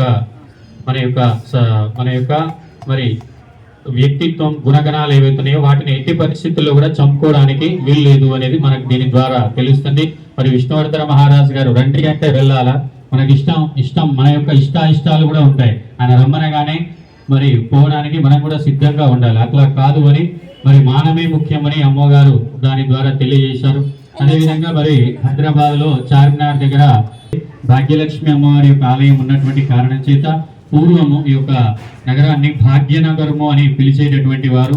వారి తర్వాత ఈ మహమ్మదీయ చక్రవర్తుల యొక్క పరిపాలనలో ఆ భాగ్యనగరం అనేటటువంటి పేరు పరివర్తన చెంది హైదరాబాద్ అనేటటువంటి నామాంతరంగా అది వచ్చింది. తర్వాత ఇంకొక అంశం ఏంటంటే, మహాత్ములు మహర్షుల దర్శనం వల్ల కలిగే ఫలితం ఏమిటనేది 3వ అంశంగా కూడా ఇచ్చారు. మరి మహాత్ములు అంటే ఎవరు? మహాత్ములు అంటే మనం ఏమనుకుంటాం, ఏదో గుడ్డలు కట్టుకుంటే మహాత్ములు అనుకుంటాం. అసలు మహాత్ములు ఏమిటంటే, మనస్యేకం కర్మణ్యేకం వచస్యేకం మహాత్మనః. మనస్యన్యతు కర్మణ్యన్యతు వచస్యన్యతు దురాత్మనః అని ఒక శ్లోకంలో తెలియజేశారు. మహాత్ములు అంటే మనస్సు యందు ఏదైతే ఉందో అదే వాక్కు ద్వారా చెప్తారు. వాక్కు ద్వారా ఏదైతే చెప్తారో క్రియారూపకంగా కూడా అదే చేస్తారు. మహాత్ములకి ఇది లక్షణం అన్నట్టు. మరి దురాత్ములు అంటే ఏమిటి? మనస్సులో ఒకటి ఉంటుంది, వాక్కు ద్వారా ఒకటి చెప్తారు, అదే క్రియారూపకంగా ఇంకొకటి చేస్తారు. అంటే 3 వేరువేరుగా ఉంటాయి. మహాత్ములకి 3 కూడా ఒకటిగానే ఉంటుంది. ఇదే మహాత్ములకి. అదేవిధంగా దురాత్ములకి ఉండేటటువంటి లక్షణం. మహాత్ములు అంటే ఎవరు? ఈ లక్షణాలు ఎవరికి ఉంటే వాళ్ళందరూ కూడా మహాత్ములుగానే శాస్త్రరీత్యా పరిగణింపబడతారు. తర్వాత మహర్షి అనేటటువంటి మహర్షి దర్శనం వల్ల కలిగే ఫలితం ఏమిటి అని కూడా చెప్పారు. మహర్షి దాంట్లో 2 శబ్దాలు ఉన్నాయి. మహా ప్లస్ ఋషి. మహర్షి అని సంధి జరిగింది. ఋషి అంటే ఎవరు అనేది మనకు ముందు తెలియాలి. ఋషి అంటే మీకు ఫోటోలు కానీ ఎక్కడైనా వీడియోలు కానీ చూస్తే ఏం కనిపిస్తుంది? గడ్డాలు, మీసాలు, తర్వాత పైన జడలు కట్టుకుపోయినటువంటి వెంట్రుకలు అంటే వారిని ఋషి అని మనం భావిస్తూ ఉంటాం సహజంగా. కానీ ఋషి అంటే మరి దానికి వ్యుత్పత్తార్థం ఏం చెప్పారంటే, ఋషయో మంత్ర ద్రష్టారహ అని చెప్పారు. ఋషులు అంటే ఎవరంటే మంత్ర ద్రష్టలని ఋషులు అంటారు. మీరు ఏ మంత్రం తీసుకున్నా ఆ మంత్రాన్ని దర్శించినటువంటి ఋషి గారు ఉంటారు. ఇప్పుడు గాయత్రి మంత్రం ఉంటే దానికి ఋషి ఎవరంటే విశ్వామిత్ర మహర్షి. ఏది చెప్పినా కూడా మీకు ఇప్పుడు ఇతిహాసం కానీ, భాగవతం కానీ, వేదం కానీ, తర్వాత ఆదిత్య హృదయం అంటే ఎవరు ఇచ్చారు? దాన్ని అగస్త్య మహర్షి ఇచ్చారు. ప్రతిదీ కూడా ఋషి ప్రసాదమే మనకంతా కూడా ఉన్నటువంటిది. ఆ ఋషుల్ని దర్శించిన, మహాత్ముల్ని దర్శించిన కలిగేటటువంటి ఫలితం ఏమిటంటే మానవుడి యొక్క జీవితమే మారుతుంది. మారుతుందంటే మారడం అంటే ఎట్లాగా? అజ్ఞానం చేత మరి ఏది నిత్యము ఏది సత్యం అని తెలియక తికమక పడుతూ మరి దుఃఖపడుతున్నటువంటి వ్యక్తికి మహాత్ముల యొక్క దర్శనం అయినట్లయితే వారి వల్ల అతని జీవితంలో విశేషమైనటువంటి పరివర్తన మార్పు అనేది కలుగుతుంది. ఒక దృష్టాంతం చెప్తాను. రత్నాకరుడు అనేటటువంటి పేరు కలిగినటువంటి బోయవాడు ఉన్నాడు. గజ దొంగ, దారి దోపిడీలు చేస్తూ ఉంటాడు. మరి అతనికి నారద మహర్షి గారి యొక్క దర్శనం అయింది. మహాత్ముని యొక్క దర్శనం అవ్వగానే కలిగినటువంటి ఫలితం ఏమిటి? రత్నాకరుడు ఏమైనాడు? వాల్మీకి అయినాడు. ఆదికవి అనేటటువంటి బిరుదును పొందినాడు. ఆది కావ్యమైనటువంటి రామాయణ రచన చేశాడు. కాబట్టి మహాత్ముల దర్శనం వల్ల ఈ విధమైనటువంటి ఫలితం అనేది కలుగుతుంది. మరి మహాత్ములు ఏం చేస్తారు అంటే, మహాత్ములు ఎలాగుంటారు అంటే, ఇప్పుడు ఒక చందనం చెట్టు ఉంది. చందనం చెట్టు, ఆ చందనం చెట్టును ఒక గొడ్డలు తీసుకొని మనం నరికితే ఆ చందనం చెట్టు ఆ గొడ్డలి నన్ను నరుకుతున్నాడే అని బాధపడుతుందా? ఆ చందనం యందు సహజంగా ఉన్నటువంటి సువాసన ఏదైతుందో దానిని ఆ గొడ్డలికి కూడా ఇస్తుందా? ఇవ్వకుండా ఆపుకుంటుందా? నిరోధిస్తుందా? చెప్పండి. చందనము ఇస్తుంది. నన్ను కొట్టినా సరే నేను నీకేమిస్తాను? నా వద్ద ఉన్నటువంటి సహజ సుగంధ పరిమళం ఏదైతుందో దాన్ని నేను నీకు ఇస్తాను అని. మరి మహాత్ములు కూడా ఎలా ఉంటారంటే, రామాయణ మహాత్మ్యంలో ఆరంభంలో ఒక శ్లోకం ఉంటుంది. సుజనోనేపి చందన తరుహు. చందన తరుహు అంటే చందన వృక్షాన్ని నరికినా కూడా అది ఎట్లాగైతే ఆ గొడ్డలికి కూడా సుగంధ పరిమళాన్ని వెదజల్లుతూ ఉంటుందో అట్లాగే మహాత్ములు కూడా ఉంటారు అని కూడా తెలియజేశారు. ఈ లోకంలో ఎవరు ఏది చేసినా కూడా మరి ఎలాగ చేస్తారంటే ఏదో ఒక ప్రయోజనాన్ని ఆశించి చేస్తూ ఉంటారు. కానీ మహాత్ములు చేసేటటువంటిది ప్రయోజనాన్ని ఆశించి చేస్తారంటే ఎవరు మహాత్ములు ఏ మహాత్ములు కూడా ప్రయోజనాన్ని ఆశించకుండానే లోకానికి అంతా కూడా ఉపకారాన్ని చేస్తూ ఉంటారు. అందుకే వసంతవల్లోకహితంచరంత అని శంకరాచార్యుల వారు వివేక చూడమని అనే గ్రంథంలో తెలియజేశారు. ఇప్పుడు వసంత ఋతువు ఉంది. శిశిర ఋతువులో చెట్ల యొక్క ఆకులన్నీ కూడా రాలిపోయి చూడడానికి అంత విహీనంగా ఉంది. అప్పుడు మరి వసంత ఋతువు రాగానే చెట్లకంతా కూడా చిగురులు రావడం వనశోభను కలిగజేసింది. మరి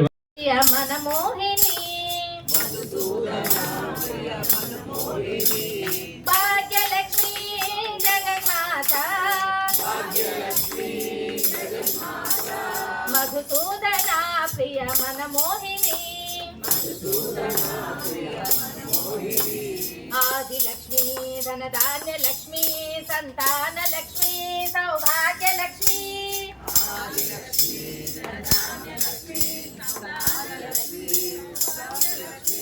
వీర్యలక్ష్మి ధైర్యలక్ష్మి శ్రీవరలక్ష్మి పారిమా సుందర వసుప్రయ పద్మిని సునందిని నిరంజని భార్గవి అమల కమల విమలే హరివల్లభేషుభే అమల కమల విమలే హరివల్లభేషుభే మందహాస చంద్రవదన శీతలాం నమామ్యహం మందహాస చంద్రవదన శీతలాం నమామ్యహం మందహాస చంద్రవదన శీతలాం నమామ్యహం మోహిని మధుసూదన ప్రియ మనమోహిని. జై భోలా వాసవి మాతాకి. ఈ సంధి చేస్తారు ఆ ఇంట్లో నేనుంటారు అంటుంది. శ్రావణ మాస పూజ ప్రారంభ పద్ధతులన్నీ కూడా ముందు రోజునే అమ్మవారు చెప్పింది. అంతేకాదు విప్రుల్ని బ్రహ్మజ్ఞానుల్ని పూజించే ఇంట్లో నేనుంటాను అంటుంది అమ్మవారు. శుక్రవారము శ్రీలక్ష్మి గురుచునింత సైలెన్స్ ప్రదాయిని శ్రీ భాగ్యలక్ష్మి సర్వశుభప్రదాయిని శ్రీ వాసవి లక్ష్మి సర్వశుభప్రదాయిని శ్రీ భాగ్యలక్ష్మి సర్వశుభప్రదాయిని. సంధ్యాకాలంలో మీరందరూ కూడా పురాణ ప్రవచనం శ్రవణ చేయడం ఎంతో ముక్తిదాయకం.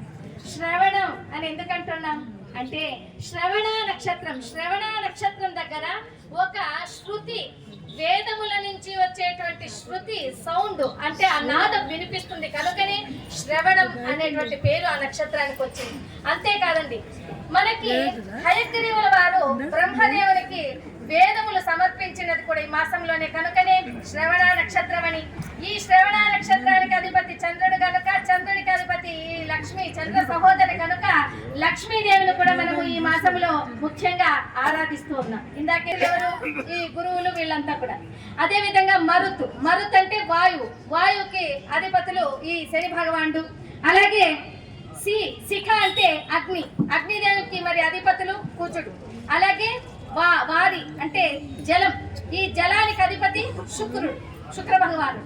అలాగే యా అనగా యజ్ఞము, యజ్ఞానికి మరి అధిపతి అంటే ఈ భూమి మీద నడుస్తుంది కదా బుధుడు. ఈ విధంగా ఇన్ని గ్రహముల యొక్క అనుగ్రహం ఉంటేనే పరమేశ్వరుని నామాన్ని తలిచేటువంటి అర్హత మనకు వస్తుంది. ఇన్ని గ్రహముల అనుగ్రహం వస్తుంది. అందుకే ఒక్క పరమేశ్వరుని తలంచితే నవగ్రహముల అనుగ్రహము మనకు కలుగుతుంది. అందుకే జాతకరీత్యా ఉన్నటువంటి జాతకరీత్యా దోష పరిహారాలు, జాతక పరిహారాలు ఉండేటువంటి వారు పరమేశ్వరునికి రుద్రాభిషేకం చేయండి, నమ్మకాలు చమకాలతో చేయండి అంటూ ఉంటారు. మరి ఎందుకని? ఆ గ్రహములన్నింటినీ కూడా పరిపాలన అధీనంలో ఉంచుకున్నటువంటి వాడే పరమేశ్వరుడు. ఆ పరమేశ్వరుని కృప ఉంటేనే మనం కూడా భగవన్నామం పలికేటువంటి అవకాశం, అర్హత, భక్తి, ముక్తి అన్ని మనకు వస్తాయి. అదే విధంగా ఈ శ్రవణ నక్షత్రంలో అంటే విష్ణుమాసం విష్ణుదేవునికి ప్రీతికరమైనటువంటిది కనుక విష్ణుదేవుని యొక్క జన్మ నక్షత్రం ఉన్నది కనుక లక్ష్మీదేవికి చాలా ప్రీతి ఈ మాసం అంటే. లక్ష్మీ కళ నిజంగా చెప్పకనే ముట్టి పడుతోంది ఈ సభలో.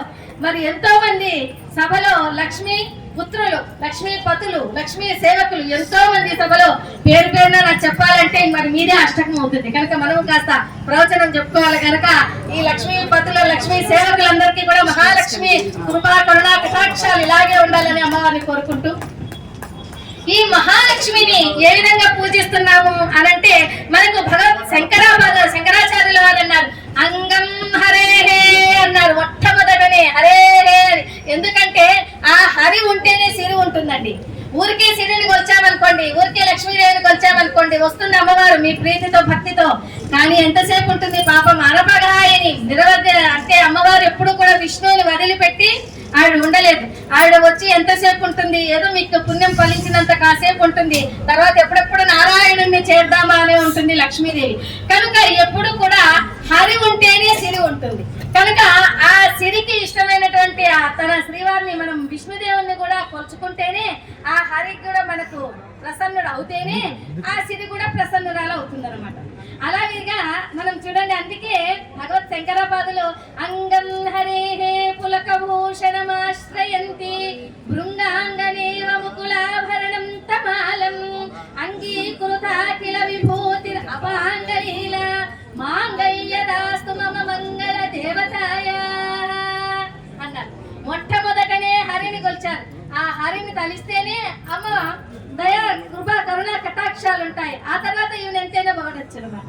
అందుకే మనం సౌందర్య లహరిలో కూడా చూస్తుంటాం. మొట్టమొదట ఆ పరమేశ్వరుని కొలుస్తారు, అప్పుడే పార్వతీదేవికి ఇష్టం అవుతుంది. భగవంతుడు ఏ రూపంలో వస్తే అమ్మవారు ఆ రూపంలోనే వస్తుంది. మరి లక్ష్మి అంటేనే ఏమమ్మా మనకి? లక్ష్మి ఏ విధంగా కరుణిస్తుంది? లక్ష్మి అంటూనే మనకి ఏమి తలుచుకుంటాం? ఏం గుర్తుకొస్తాయి? అబ్బా కరెక్ట్ చెప్పారు, డబ్బులు. కానీ డబ్బులు ఒక్కటే కాదండి లక్ష్మి అంటే. లక్ష్మి అంటే ధనం ఒక్కటే కాదండి, బంగారం ఒక్కటే కాదమ్మా. ఆడవాళ్ళు కూడా బంగారం ఒక్కటే కాదు, నవరత్నాలు ఒక్కటే కాదు, నవనిధులు మాత్రమే కాదు. లక్ష్మి ఏ విధంగా మనకు చైతన్య స్వరూపిణి ఉందో అదే లక్ష్మి. మన కన్నులకు చూసే శక్తి ఎక్కడైతే ఉందో అదే లక్ష్మి. మన చెవులకు శ్రవణం చేసే భాగ్యం ఏదైతే ఉందో అదే లక్ష్మి. సూర్యునికి ఏ విధంగా అయితే వెలుగుందో, వేడి ఉందో అదే లక్ష్మి. చంద్రునికి ఏ విధంగా అయితే వెన్నెల ఉందో అదే లక్ష్మి. నీటే లక్ష్యం, మనం ఏదైతే దృష్టి ఉంటుందో, ఏదైతే సంకల్పం ఉంటుందో అదే మనకు లక్ష్మిగా అనుగ్రహిస్తుంది. మరి ఎక్కడ ఉంటుందమ్మా ఈ లక్ష్మి? యా శ్రీ ఎక్కడైతే ఉంటుంది లక్ష్మి? శ్రీ అంటే సర్వప్రదమైనది, శుభప్రదమైనది, మంగళప్రదమైనది. యా శ్రీ పద్మాగరే, యా శ్రీ పద్మాలయ. పద్మాలు ఎక్కడుంటాయి? అక్కడే ఉంటుంది. పద్మాలయే, యా శ్రీ పద్మాలయే అంటూ ఆ అమ్మవారు అనేక ప్రాంతాల్లో ఉంటుందమ్మా. మనకి వేదంలో కూడా చెప్పినారు షణ్లక్షులు ఉంటారు అని. ఎవరా మరి ఎక్కడ ఉంటుంది లక్ష్మి? ధనధాన్యమ వస్త్రములు ఎవరైతే బహుకండ చేస్తూ, ఎవరైతే దానాలు చేస్తూ, ధర్మాలు చేస్తూ ఉంటారో అక్కడే ఉంటుంది లక్ష్మి. నిత్య గోపూజ గావించునింట, గోవుని ఎవరైతే పూజ చేస్తారో ఆ ఇంటనే లక్ష్మి ఉంటుంది. మనం బయటికి వెళ్ళాలి అని చూస్తూ ఉన్నప్పుడు ఎవరైనా గోవు ఉందనుకోండి, రోజు వచ్చి మనకు అలవాటు అయిపోతుంది. మన గృహం ముందు ఎక్కడికో మంచి పని మీద వెళ్ళాము, ఈ గోవు వచ్చేటముందే చేసే పద పశువు అని పశువుగా తలంచకూడదు. 3,000,000 దేవతల ఆవాస స్థానమే గోవు, గోమహాలక్ష్మి. ఆ గోవు యొక్క మఠం నుంచి పుట్టినటువంటి వాళ్ళమే గోమఠులు. గోమఠులు గోమఠులు గోమఠులు గోమఠులు గోమఠులుగా అయిపోయినారు. ఇప్పుడు గోమఠులు అంటే పుణ్యం వస్తుందా? గోమఠులు అంటే పుణ్యం వస్తుంది. గోవును స్మరించడం వల్ల గోమఠులు అంటేనే మరి మనకు పుణ్యం వస్తుంది. అలాగా మరి మనకి ఎక్కడెక్కడ ఉంటుంది ఈ లక్ష్మి అని అంటే మనకి ధనధాన్య వస్త్రంబుగా వించునింట విప్రభో పూజ గావించునుంట శుక్రవారం కొలుచునింట. ఎక్కడైతే మనం శుక్రవారం, ఎందుకని శుక్రవారంకి వచ్చాలి అమ్మవారికి సోదరుడు భగవాన్, నవగ్రహాలలో ఉన్నటువంటి శుక్ర భగవానుడు అమ్మవారికి సోదరుడు కనుకనే ఆ శుక్రుని యొక్క ప్రీత్యర్థం ఆ శుక్రవారం అంటే అమ్మవారికి చాలా ఇష్టం. అంతేకాదు భృగు మహర్షికి ఖ్యాతి భగవానులకి అమ్మవారు జన్మించింది కనుక భార్గవి అని భృగువారం అంటే కూడా ఇష్టము అని ఈ విధంగా కూడా చెప్తుంటాం. ఒకసారి ఏమైందంటే భృగు మహర్షి కైలాసానికి వెళ్ళారు. అక్కడ పార్వతీ పరమేశ్వరులు ఆ భక్తుల పూజలు అందుకుంటూ ఓం నమః శివాయ హర హర మహాదేవ శంభో శంకర అంటూ ఉంటే వాళ్ళు నిమగ్నం అయిపోయినారు భక్తుల్లో. అవి ఇవి పెట్టుకోవాలి కాబట్టి అలాగా ఆ హృదయ స్థానాన్ని అన్నారు కనుక అప్పుడు మహాలక్ష్మికి కోపం వచ్చేస్తుంది. మహాలక్ష్మి కోపం వచ్చి ఆమె భూలోకానికి వెళ్ళిపోతుంది. అప్పుడు ఈ భృగు మహర్షికి చాలా బాధ చేశారు. అదే నేను ఇలా కాలుతో తన్నినందువల్లనే కదా విష్ణువుకు ఆ మహాలక్ష్మి కోపం వచ్చింది, ఆవిడేమో అడిగి వెళ్ళిపోయింది అని మళ్ళీ ఆయన ఎంతో కాలం తపస్సు చేయగా అప్పుడు అమ్మవారు ప్రసన్నురాలై ఏం కావాలో కోరుకో అంటే, అమ్మా నీవే మాకు పుత్రికగా జన్మిస్తే మళ్ళీ మీరు ఇప్పుడు విడిగా అయిపోయినారు కనుక నిన్ను మళ్ళీ ఆ విష్ణుమూర్తికే ఇచ్చి వివాహం జరిపించి నేను ఆ విష్ణు భగవానికి మామగారిని అయ్యే అవకాశాన్ని నాకు ఇవ్వు తల్లి అని కోరుకోగా అప్పుడు అమ్మవారు ప్రసన్నురాలై తథాస్తు అనగా అప్పుడు ఆ లక్ష్మీదేవి మళ్ళీ ఆయనకి భృగు మహర్షికి ఆయన భార్య అయినటువంటి ఖ్యాతి, ధర్మపత్ని అయినటువంటి ఖ్యాతికి ఆ అమ్మ జన్మించి అప్పుడు భార్గవి అనే పేరు వచ్చింది కనుక ఆ భృగువారం అంటూ భార్గవి అంటూ ఈ విధంగా శ్రీ మహాలక్ష్మిని పూజలు చేస్తూ అలాగే అష్టలక్ష్ములను కూడా పూజిస్తున్నాం. మనము ఒక్క వరలక్ష్మిని పూజిస్తే, ఒక్క లక్ష్మీదేవిని పూజిస్తే అష్టలక్ష్ములను పూజించినట్లే. అందుకే మనం ఈ శ్రావణ మాసంలో వచ్చే శ్రావణ మాసంలో ఏం పూజలు చేస్తామమ్మా? మనము వరలక్ష్మి వ్రతాలు చేస్తాం, అవునా? మరి ఎందుకని శ్రావణ సోమవారం ఏమో పరమేశ్వరుని పూజిస్తాం, శ్రావణ ఆదివారం ఏమో విష్ణుమూర్తిగా ఆదినారాయణుని రవిని పూజిస్తాం. ఆ వ్రతాన్ని 4 సంవత్సరములు పుట్టినింట్లో పాటించి ఆ వ్రతాన్ని తర్వాత 1 సంవత్సరం మెట్టినింట్లో చేస్తారు అత్తగారింట్లో. ఈ శ్రావణ మంగళ గౌరీలు అంటే శ్రావణ మాసంలో మంగళవారం రోజున గౌరీదేవిని పూజిస్తారు.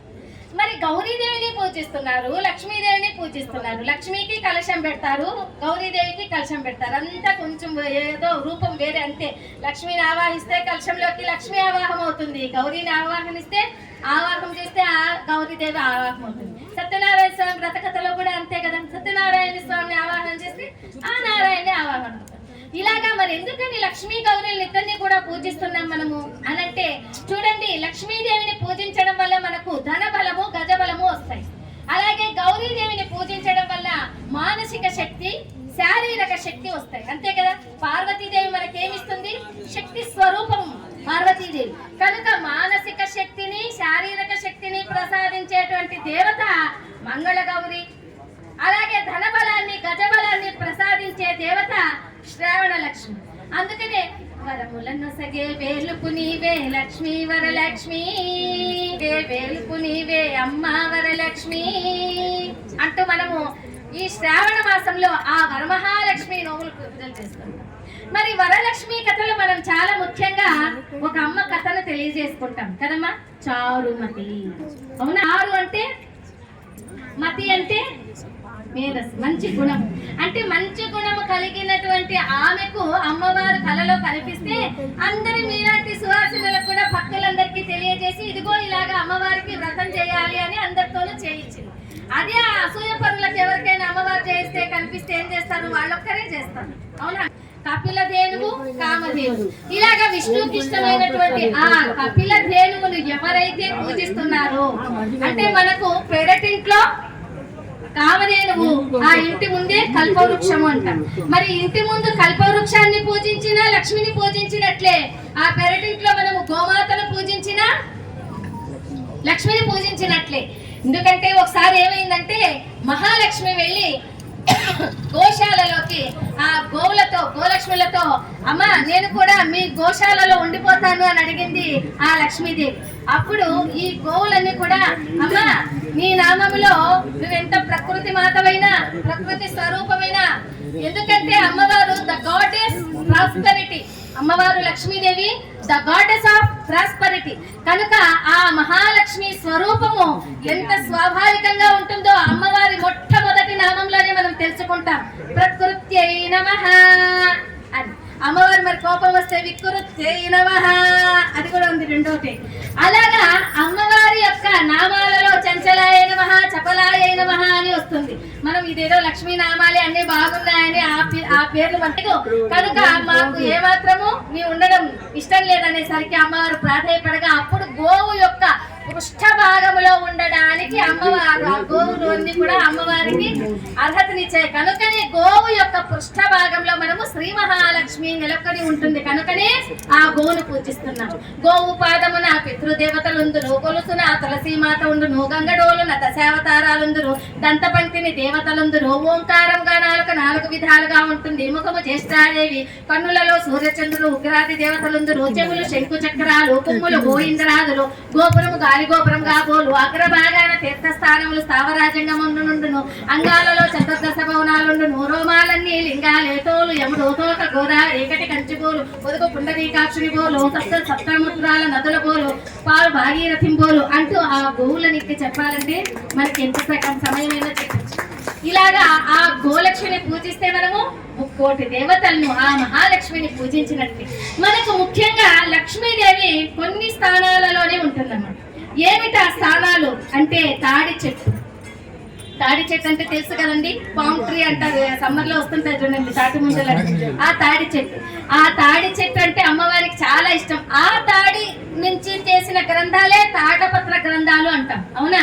అలాగే వాటి నుంచి చేసినటువంటిది కనుకనే మనకు పూర్వకాలంలో తాటంకాలు అని పెట్టుకునేవాళ్ళం. తాటంకయ్యుగా లేబోదా తపనోడు మండల అంటూ లలితా సహస్రంలో కూడా చెప్పుకుంటాం. అంతేకాదండి, ఆ తాట పత్రం నుంచి ఆ తాట నుంచి వచ్చిండేటువంటిదే తాళి. అదే ఈనాడు మనము మాంగళ్యంగా తాళి అంటూ నూతన వధువుకి ధరింపజేసేది తాళి అంటాం కదా ముహూర్తంలో, వివాహ సమయంలో. ఈ విధంగా చెరుకు గడలను కూడా దానంగా ఇప్పిస్తూ ఉంటాం. అంతేకాదండి, ఎవరైతే సువాసిని ఉంటారో వాళ్ళ భర్తకు ఎప్పుడు సర్వత్రా విజయం చేకూరాలని ఒక స్త్రీ ఎప్పుడు కూడా ఈ నుదుటన కుంకుమ పెట్టుకోవడం, నొసట కుంకుమ పెట్టుకోవడం, ఈ మంగళ మెడకు కుంకుమ పెట్టుకోవడం, హృదయ స్థానంలో నాభి స్థానంలో ఇలా 5 స్థానములలో కుంకుమను ధరింపజేసుకోవడం కూడా ఒక లక్ష్మీ స్థానం. అంతేనా? या श्री पद्मावने कदम्ब शिखरे राजगृहे कुञ्जरे श्वेते च अश्वयुते वृषे च युगले यज्ञे च उपस्थिते शङ्खे देवकुले नरेन्द्र भवने गङ्गातटे गोकुले या श्रीस्तिष्ठति सर्वदा मम गृहे भूयात् सदा निश्चला. కూడా అమ్మవారు ఉంటుందన్నమాట లక్ష్మీదేవి. సముద్రం అంటే మాటలాండి. సముద్రంలో మనకి పైన కనిపించే ఆల్చిప్పలు గవ్వలే కాదండి, లోపల మణులు మాణిక్యాలు, ఆహా ఎన్నో నవవిధ నవరత్నాలు ఉన్నాయి. అట్లానే లోపలికి వెళ్ళకండి సముద్రంలో. ఆ విధంగా నవదేవకులే నరేంద్ర భవనే గంగా తటే గోకులే, ఇందాకే చెప్పాను గోశాలలో అమ్మవారు ఉంటుంది.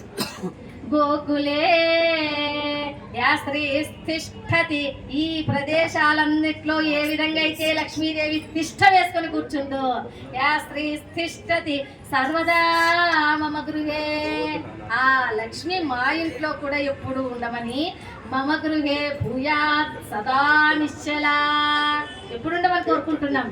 ఏదో శుక్రవారం మంగళవారమా? నిశ్చల, సదా నిశ్చల అమ్మవారిని ఎల్లప్పుడూ మన ఇంట్లో ఉండమని కోరుకుంటూ ఉన్నాం. కనుక ఏదో శ్రావణ మాసం వచ్చింది, శ్రవణ నక్షత్రం రోజున పౌర్ణమి, విష్ణు భగవానికి ప్రీతి, చంద్రునికి మనసోజాత, చంద్ర సహోదరి అంటూ పౌర్ణమి రోజుల్లో శ్రావణ మంగళ శుక్రవారాల్లోనే పూజ చేసేది కాదండి, నిత్యము కూడా అర్చన చేయాలి. ఏ విధంగా నిత్యము అర్చన చేసే వారింటనే లక్ష్మీదేవి ఉంటుంది. ఎవరైతే భార్యాభర్తలు జగడాలు పడకుండా ప్రేమతో పిలుచుకుంటారో ఆ ఇంట లక్ష్మీదేవి ఉంటుంది. కొంతమందిని భార్యను పిలుస్తుంటారు, ఏ ఓయ్ అంటారు. పాప ఆవిడకి ఏ కుక్కని అంటున్నారో కోతిని అంటున్నారో తెలియక పలకదామే, వాళ్ళకేమో మగవాళ్ళ కోపం వస్తుంది. కనుక ఎప్పుడు కూడా భార్యను, గృహలక్ష్మి అండి ఆవిడ. భార్య అంటే శ్రీమతి అంటే ఎవరు? గృహలక్ష్మి. మరి ఆ గృహలక్ష్మిని పేరు పెట్టి ఆమె ఒరిజినల్ పేరు ఏదైతే ఉందో, ఏ శుభలక్ష్మి అనో ఏ భాగ్యలక్ష్మి అనో అంటే ఆవిడ చాలా సంతోషపడుతుంది అనమాట. కాబట్టి ఎప్పుడు కూడా భార్యని తన పేరుతో పిలుస్తూ ఉండేటువంటి ఆ ఇంట లక్ష్మీదేవి ఉంటుంది. అంతేనా? ఆ గృహిణి ఎప్పుడైతే సంతోషంగా ఉంటుందో, ఎప్పుడైతే గృహిణి వచ్చిన అతిథులకు సేవ ఈ అన్ని చేస్తూ ఉంటారో, ఆ ఇంట నిత్యము మహాలక్ష్మి తాండవం ఆడుతూ ఉంటుంది. లక్ష్మీ కళ ఇట్లాగే ఉట్టి పడుతూ ఉంటుంది. అందుకే చూడండి, మనకు కూడా లక్ష్మీదేవి ఒక అనుగ్రహం ఇచ్చింది. అందుకనే మన ఆర్యవైశ్యుల ఇంట ఎప్పుడు కూడా ఆర్యవైశ్యుల గుమ్మ ముందు లక్ష్మీ కళ, ఆర్యవైశ్యుల ఇంట్లో మధ్యలో సరస్వతి తీర్థం భూమి నుంచి దివికి దిగివచ్చి, దివి నుంచి భూమికి దిగివచ్చిందో, ఆ లోకం నుండి మన భూలోకానికి వచ్చిందో, అప్పుడే మిగతా దేవతలందరూ కూడా అమ్మవారితో పాటు వచ్చారు. ఆ పరమేశ్వరుడే నగరేశ్వరుడుగా, ఆ పార్వతీదేవియే వింధ్యవాసినిగా, ఆ విష్ణుదేవుడే జనార్దనుడుగా, ఆ లక్ష్మీదేవియే కోనకమలగా, ఆ బ్రహ్మదేవుడే భాస్కరాచార్యుడుగా, ఆ సరస్వతీదేవియే వాణీదేవిగా, ఆ నందీశ్వరుడే విరూపాక్షుడిగా, ఆ సాక్షాత్తు ఆదిపరాశక్తి అంశయే పార్వతీమాత అంశయే వాసవి రూపంగా మన ఇంటికి, మన భూలోకానికి వచ్చింది. కనుకనే ఇప్పటికి కూడా మన ఆర్యవైశ్యులు, అందుకే చూడండి పూర్వం అంతా కూడా మన ఆర్యవైశ్య గృహాలు ఏ విధంగా ఉండేవి. ముందు భాగమేమో ఈ వ్యాపారం చేస్తూ ఆ కిరాణా షాపులు అంటాము, అంగళ్ళు అంటాము, ఇలాగా వర్తకం చేస్తూ కళకళలాడుతూ ఉండేది మన ఆర్యవైశ్యుల గుమ్మం. తర్వాత ఆ ఇంట్లో ఉండేటువంటి ఆ యజమాని యొక్క ఆ యజమానురాలు గాని వాళ్ళు పలికితే సత్యం పలికేవాళ్ళు. అందుకే ఎవరు ఊర్లో గొడవలు ఎదుపడినా కూడా ఆర్యవైశ్యుడి దగ్గరికే వచ్చి తీర్పు అడిగేవాళ్ళు. ఎందుకంటే ఆర్యవైశ్యుడు సత్యం చెప్తాడు కనుకనే ఆ తీర్పు చెప్తారు. సరస్వతి వాక్కు, అమ్మవారు మనకు వాక్ శుద్ధినిచ్చింది. అందుకనే మన నాలుక మీద అమ్మవారు సరస్వతీదేవి తాండవం ఆడుతుంటుంది. కనుకనే మనం పూర్వం నుంచి, ఈనాడే కాదు జ్ఞానులం, మనం పూర్వం నుంచి కూడా జ్ఞానులే. అంతేకాదు మనము ఆ భూలోకానికి వచ్చేటప్పుడు మనల్ని కూడా గోవు యొక్క మఠము ద్వారా త్రిమూర్తులు మనల్ని పంపించారు. కనుకనే ఆ గోవు యొక్క మఠములో విష్ణు భగవానుడు తన విశ్వరూపాన్ని సందర్శన చేసి, విశ్వరూపాన్ని ప్రదర్శన చేసి, ఈ సృష్టి స్థితి లయ కారకాలకు ఉన్నటువంటి రహస్యాలంతా బోధించి మనకు అనేకమైనటువంటి జ్ఞానాన్ని ప్రసాదించారు. మనం ఆల్రెడీ జ్ఞానంతో ఉన్నాం, కానీ భూలోకానికి వచ్చేటప్పుడు మళ్ళీ జ్ఞానాన్ని ప్రసాదించారు విష్ణు భగవానుడు. ఇదేమిటమ్మా ఎందుకని అంటారా? ఉదాహరణకు మీ సెల్ ఫోన్ మీరు ఈరోజు ఛార్జింగ్ పెట్టారు, మళ్ళీ రేపు కూడా ఛార్జింగ్ పెట్టారా పెట్టరా? అలాగే మనము కూడా ఎంత జ్ఞాన స్వరూపులమైనా కూడా మళ్ళీ మళ్ళీ జ్ఞానం వింటూ ఉండాలి, మళ్ళీ మళ్ళీ జ్ఞానం తెలుసుకుంటూ ఉండాలి. అప్పుడే మన యొక్క జ్ఞానము వృద్ధి చెందుతుంది. ఆషాఢ మాసంలో ఏ విధంగా అయితే ఈ మొలకలు నాటుతారో, విత్తనాలు నాటుతారో, అవి శ్రావణంలో ఏ విధంగా అయితే మొలకెత్తుతాయో, అలాగనే మనము కూడా ఒకప్పుడు వేసినటువంటి ఆ బీజాలు, ఒకప్పుడు వేసినటువంటి ఆ విత్తనాలు ఇప్పుడు ఫలాలుగా మనకు వస్తూ ఉంటాయి. అందుకనే ఈ మహాలక్ష్మి ఎవరైతే ఉన్నారో ఆ మహాలక్ష్మి యొక్క అనుగ్రహం మనకంతా కూడా పూర్తిగా ఉంటూ, అమ్మవారి యొక్క కీర్తన ఒక్కటి మనం పాడుతున్నాం. లక్ష్మీ ఇంటికి రాజితమోగా నెలకొన్న సూక్ష్మమోగా మోక్షమిచ్చు సుందరి బృందావనధారి లక్ష్మీ రవే మా ఇంటికి క్షీరాబ్ధిపుత్రి వరలక్ష్మి రవే మా ఇంటికి. కోరికతోనూ గోరోజనము కుంకుమ పచ్చ కస్తూరి, కోరికతోనూ గోరోజనము జాజి పువ్వు జలజారోచని ముదముతో నర్పింతుము లక్ష్మి రవే మా ఇంటికి క్షీరాబ్ధిపుత్రి వరలక్ష్మి రవే మా ఇంటికి. పచ్చని గంధము చందనముతో సాగణి ధూపము మాత నీకు ప్రీతిగా ప్రఖ్యాతిగా సమర్పించు నమ్మ లక్ష్మి రవే మా ఇంటికి. మీరు అటు పక్కన ఉండండి సార్, క్షీరాబ్ధిపుత్రి నిలబడండి సార్. రవే మా ఇంటికి. పంచబిల్వములు పూర్ణ కలశము పసుపు అక్షతలు పరిమళ ద్రవ్యము, పంచబిల్వములు పూర్ణ కలశము మాతా నీకు ప్రీతిగా ప్రఖ్యాతిగా సమర్పించు నమ్మ లక్ష్మి.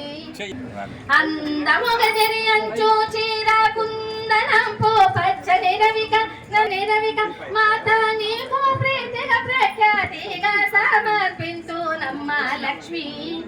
రవే మా ఇంటికి మంతి పూలు మాత నీకు ప్రీతిగా ప్రఖ్యాతిగా సమర్పించునమ్మ లక్ష్మి రవే మా ఇంటికి క్షీరాతి పుత్రి వరలక్ష్మి రవే మా ఇంటికి అందముగా అడవి పండ్లు కదలి పండ్లు రేగు పండ్లు మేలైన రేగు పండ్లు మేలైన దానిమ్మ పండ్లు ఘనముగా ఖర్జూర పండ్లు పండు వెన్నెలతో నీకు పద్మాసిని పూజింప లక్ష్మి రవే మా ఇంటికి క్షీరాబ్ది పుత్రి వరలక్ష్మి రవే మా ఇంటికి రవే మా ఇంటికి.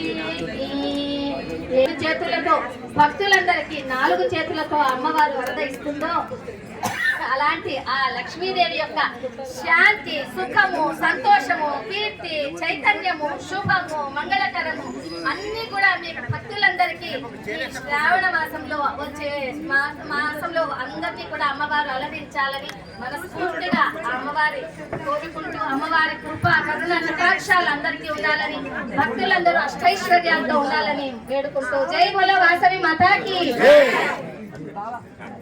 మనం తీసుకుందాం. చెప్పండి, నమస్కారం చేయండి అమ్మవారికి.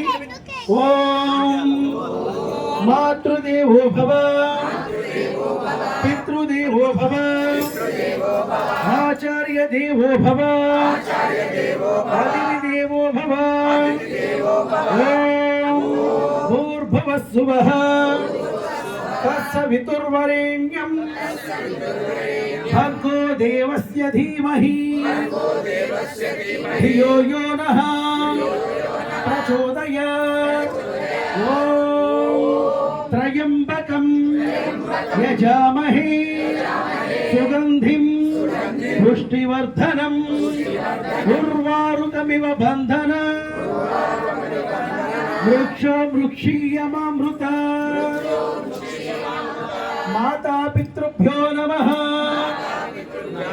గురుభ్యో నమః. శ్రీ వాసవి అనుగ్రహ ప్రాప్తిరస్తు.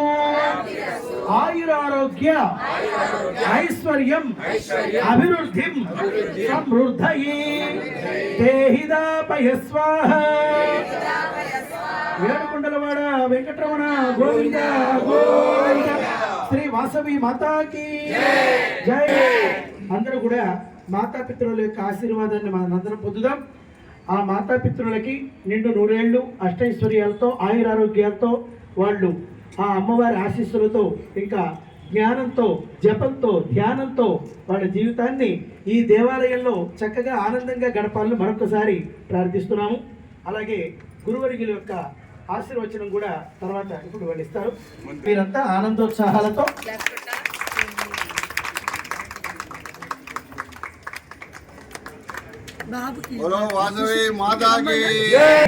మన ఎల్వి కుమార్ గారి కుమారులు సాత్విక్ గారి జన్మదిన తిథి ప్రకారంగా ఈరోజు జరుగుతుంది. వారికి చిన్న కేక్ సత్కారం కూడా ఉంటుంది. సాత్విక్ గారిని వేదిక మీదకి ఎల్వి సాత్విక్ గారిని వేదిక మీదకి మన చప్పట్లతో మనందరం ఏమంటూ పిలవాలని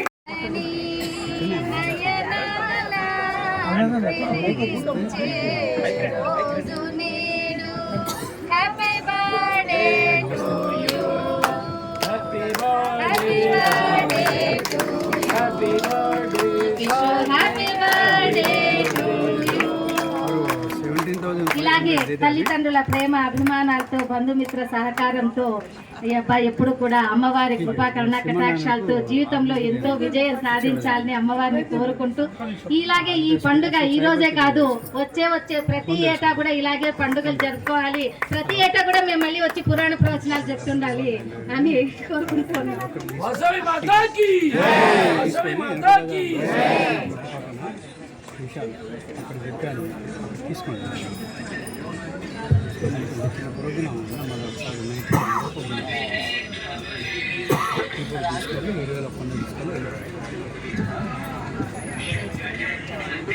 సాత్విక్ జన్మదిన శుభాకాంక్షలు.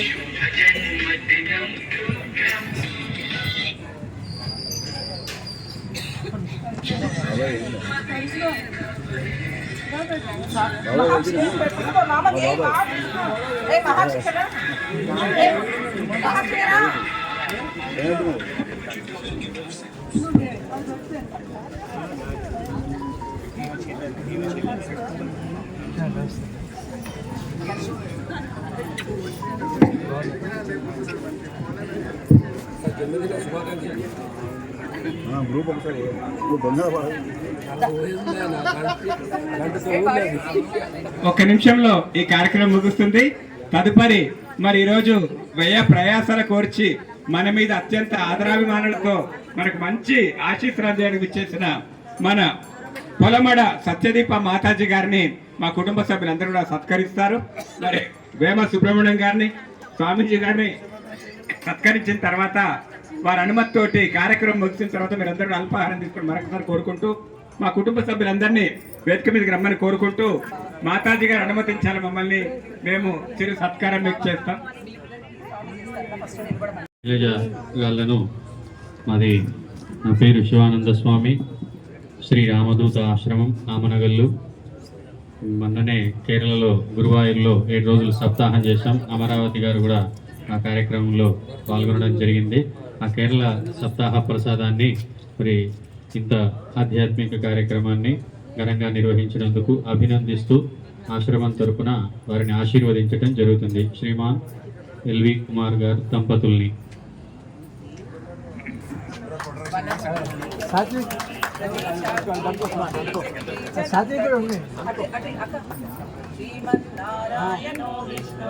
వాసుదేవోభిరక్షతు వనమాలి గదీశాంగి శంకి చక్రీ చ నందకి శ్రీమాన్ నారాయణో విష్ణుర్వాసుదేవోభిరక్షతు వనమాలి గదీశాంగి శంకి చక్రీ చ నందకి శ్రీమాన్ నారాయణో విష్ణుర్వాసుదేవోభిరక్షతు వనమాలి గదీశాంగి శంకి చక్రీ చ నందకి శ్రీమాన్ నారాయణో విష్ణుర్ వాసుదేవోభిరక్షతు. మొన్ననేనండి స్వామివారు ఒక 15 రోజులు అవుతుందండి గురువాయూర్లో ఒక్క వారం అంటే మొత్తం సప్తాహం అండి, వారం రోజులు యజ్ఞాలు, మొత్తము అందరు పారాయణాలు, ఎందరో సాధువులు వచ్చి అక్కడ చేశారు. చాలా సంతోషంగా అనిపించింది అక్కడికి వెళ్ళేసరికి. ఈ విధంగా శ్రీశైలం ఆర్యవేశ సత్రంలో మార్గశిర మాసంలో 11వ తేదీ నుంచి 17వ తేదీ వరకు 3వ సప్తాహం డిసెంబర్ నెలలో మన ఆశ్రమం తరపున జరుగుతుంది. అందరినీ కూడా ఆహ్వానిస్తున్నాం. ఆ ఆధ్యాత్మిక కార్యక్రమంలో పాల్గొనాలని అందరినీ ఆహ్వానిస్తున్నాం. అటువంటి ఎంతో మంది అతిరథ మహారాజులందరూ ఇచ్చేశారు. మా గడ్డి అన్నారం ఆర్ఎస్ అధ్యక్షుడు ఎమ్మెల్యే గుప్తా గారు ఇచ్చారు. వారికి కూడా నా ధన్యవాదాలు. ప్రత్యేకించి శైవక్షేత్రం పరమ పూజ్య శివ స్వామీజీ గారు వారి ఆశీస్సులు మరి తెలియజేశారు. ఇక్కడ మా మేనేజర్ కోటేశ్వరరావు గారు కూడా విచ్చేశారు. వారి ద్వారా మరి మాకు ఆశీస్సులు అందజేసినందుకు కూడా హృదయపూర్వక ధన్యవాదాలు. మా కుటుంబ సభ్యులు మరి గురు పరంపరలకు చిరు సత్కారం చేస్తారు. ఒక 2 నిమిషాలు మీరు అనుమతి ఇవ్వాలని చెప్పండి, మరి ప్రాధాయపడతాము. పుట్టపర్తిలో నివాసము, మరి పుట్టపర్తి నుంచి మరి ప్రయాణం చేసి మరి అంతా ఒక రోజంతా ప్రయాణం చేసి వచ్చి మనకి ఈ రోజు వారు మనకి ప్రవచనాలు చెప్పినందుకు మీ అందరి తరఫున, నా తరఫున వారికి హృదయపూర్వక పాదాభివందనం తెలియజేస్తున్నాను.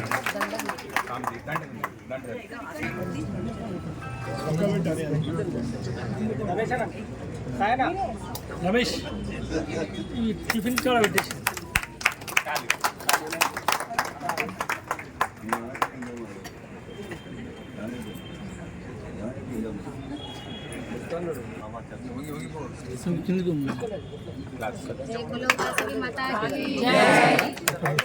టేబుల్ తీసుకున్నా, టేబుల్ పక్కకి